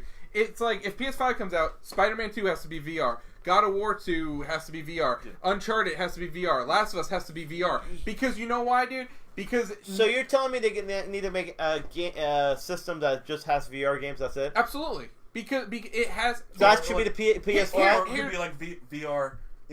Like it'd be like you don't need VR. Yeah. But VR is you can use it with VR. I got you. That makes more sense to me. Yeah, because here's the thing. Let's say Nintendo released the Switch and they were like only 50% of the games will work in docked mode. Yeah. All the rest are only handheld. People would be like, what the fuck? Why can I only do 50%? No, it has to be 100%. And that's like, to me, that's why the Wii Remote kind of went by the wayside. Because you know what? As cool as it was for Wii Sports and a couple other games, the fact of the matter is it doesn't work with every game. Yeah. And so they have to find a way to make the VR work with every game. Yeah. And they have to go all in. You know what? But I agree. Like, it should be like an option. It shouldn't be like every game you got to play VR. It's like you either can play VR or you can play it like handheld. But you also have to include the VR with every system. Yeah. That's another thing too. Yeah, you can't make that might be the PS5. It's already in development. I'm telling you, dude, they should build the system into the helmet, and then you have a HDMI out that goes into the TV to play the games on the TV. It could. That would be, to me, the smartest way to do it. Well, I mean, I think really what the Switch is doing right now is, like the Nintendo's really having. Well, you still wouldn't be able to take the VR with you, dude. No. But I'm saying what Nintendo's doing. You don't want to copy Nintendo. You want to That's not copying Nintendo. No, I'm not saying they copy Nintendo. I'm saying they have their own handheld thing, right? Oh yeah. That's what Nintendo's doing. PlayStation needs to do virtual reality. If Microsoft comes out with a freaking Xbox 2 or whatever you're gonna call it, ain't gonna work. And it's like, oh yeah, it's portable and you can play it on your TV. Everyone's gonna be like, dude. Really? That shit's the Switch. It ain't gonna work. Yeah, exactly. Microsoft has to be a PC, Sony has to do VR, Nintendo has to do the handheld. Yes, that's the perfect trinity. Yeah, that's how it'll work. That's how all they will work. Good. That would be pretty good. But you're right though. It can't be like you're all VR because that's the problem though. I don't know, but I think if you can play handheld and VR the game, it might change the way you play games. And and that's the thing, because some people want to play handheld, but other people might want to try a different experience, and that might change the way you play games. So I don't think because you enjoyed the Wii that makes you a lame one, Grace. I think there is a lot of people that are not gamers that enjoyed the Wii, and I completely understand that, but I would say for more hardcore gamers, like I would put at least me and Chris in the hardcore gaming. Pete's kind of dabbles in hardcore gaming. He's casual. Yeah. I used to be hardcore, not anymore. Like when it came to gaming, I don't play as much as you do. But me and Chris are like hardcore, and excuse me, motion controls just do not work for some games. No. And you absolutely need a controller with the joystick, with the buttons, the L and R's to work some games, and I don't want to have 100 controllers for my system. Like if it wasn't for games like Beat Saber and Super Hot VR, I would not have those motion controllers at all. Mm-hmm. No, absolutely freaking not, because it's just such a freaking hassle bringing them around, make sure they're charged, to make sure everything works properly. Let me sync them up together, which hand goes in which one, and hopefully the game freaking works with me picking up whatever I'm picking up in the game, or whatever case it be. No. But I mean, believe us, like the Wii, we worked at GameStop during the Wii time. Yeah. That was crazy. Yeah. Like how popular that was and how much it sold. Like I remember that how much it cost. Like $267.49. Yep. I remember after tax and everything. I remember how much it cost because that's how many we sold. Yeah. I remember that now. The biggest problem. I haven't been at GameStop for like over 5 years. Yep. the biggest problem with the Wii. Yeah. And I'm gonna look at it at a standpoint not from a gamer, not from a technology person. I'm gonna look at it from the fact that Nintendo was trying to get a new audience. Yeah. Mission accomplished. Yes. This new audience didn't understand that when you buy a system, you have to buy games. Yeah. And that is where Nintendo got lost in the translation. Because, yeah, Grandma and Grandpa went out and got it for Wii Sports Bowling, but guess what? They didn't buy another game. Nope. Yep. So, and there wasn't another game for them to buy, really, that was in the same vein. Or So they'll buy like AMF pinballers. yeah, it's the same shit. Yeah, same exact shit. You know what's funny though? Like, I feel like having a Wii, it was probably one of my least favorite systems. I agree. It really was. And that's coming from me. I'm a Nintendo fanboy, and I think it's the worst Nintendo system. Yeah, it was one of my Let's least praise favorite. that thing. When it came out, I really enjoyed playing like the Wii Sports, and then I got Twilight Princess when it first came out. I really enjoyed Metroid Prime 3 Corruption, but I'll be honest with you, dude. Once PS3 hit its stride, and Xbox started getting some better games, the 360, and HD TVs became a lot more prevalent, you could totally see that thing did not age well. No, it did not. They weren't ready for. They definitely weren't ready for HD TVs to take over. No. And they just weren't ready for the direction that it was going to come. Then they released the Wii U, and the Wii U is basically the perfect middle system between the Wii and the Switch. It was. Because, not saying it was perfect because it was good, Yeah. but it was perfect because it fixed the Wii's problems, but it didn't fix what... It didn't... It wasn't the Switch. It was, Exactly. It was supposed to be the Switch. It's a prototype. It was. Switch. It was basically a fix for the Wii, a prototype for the Switch, and that's exactly what it was. And it had a chance to be what the Switch is, but unfortunately it just didn't, because I couldn't even take the controller far enough to take a crap in the bathroom and still play it. I know. I'm losing connection while I'm pooping. Not cool. I do not want to lose connection to my Wii U game while I'm taking a poop. What's the point of having a portable system if I can't poop and play it? You know what's funny too? Like, I feel like the Wii, they're all about motion control, but only a few games really did a great job. Like, Wii Sports. dude, No More Heroes 2. Wii Sports and Wii Sports. No, Metroid Prime Corruption was actually really good. Mad World was really good with that too. Yeah, Mad World did a great job with that. I think No More Heroes, I thought that. I'll be honest with you. To me, what'll go down like as the best stuff about the Wii is all the niche games they had. They had like Deadly Creatures, awesome game. Mad World, awesome game. No More Heroes, awesome game. Dude, King's Story was good. Yeah. Xenoblade Chronicles. Dude, they had so many like cool little niche games on the Wii. But that's to me, like, it's not even the Nintendo games that'll go down. It's the niche, like, little third-party games. That, and I think that their some of their like catalog games they had Genesis games, TurboGrafx. Oh yeah, their Virtual Console was way more fleshed out. Yeah, way more fleshed out. That had a lot. But the Wii U, if you don't remember this, Pete, Wii U did have DS and Game Boy Advance games on it, which was pretty badass. It did. No, it did. That was pretty badass. It was. No, don't get me wrong. And what do we have now? Friggin' NES games, and that's it. What in the world? We're going backwards. We're going backwards in time in the Virtual Console. I think Nintendo always sometimes takes one step forward, 2 steps back in certain ways. You know, they really do. Is that all we got here? Yeah, that's all we got. All right, guys. So we are going long, almost 3 hours. Oh my god. Yeah. So, anyways, some news we didn't even mention. Our podcast is now available on demand on Spotify. Yes. From the BS Radio. Yeah, BS Radio Network finally got off their butts and actually did something. So, anyways, guys, sorry. We promise that we will put the links out this week for Spotify, for iTunes, and for Google Play Store. We'll have all those for you guys. Yeah. We'll put them on the site somewhere, probably in our bio. That way it'll always be there. That way you guys have an easy way to get to it, so you can listen to us on demand. We will be back next week talking about Buzzsaw Velveteen. Is that what it's called? Velvet Buzzsaw. Sorry, Velveteen Dream. Anyways, yeah, we'll be back next week talking about that. And How to Train Your Dragon 3. Oh, that's coming out this week? No, for him? For me, yes. Oh, he's going to the special showing. Oh, nice. Yes.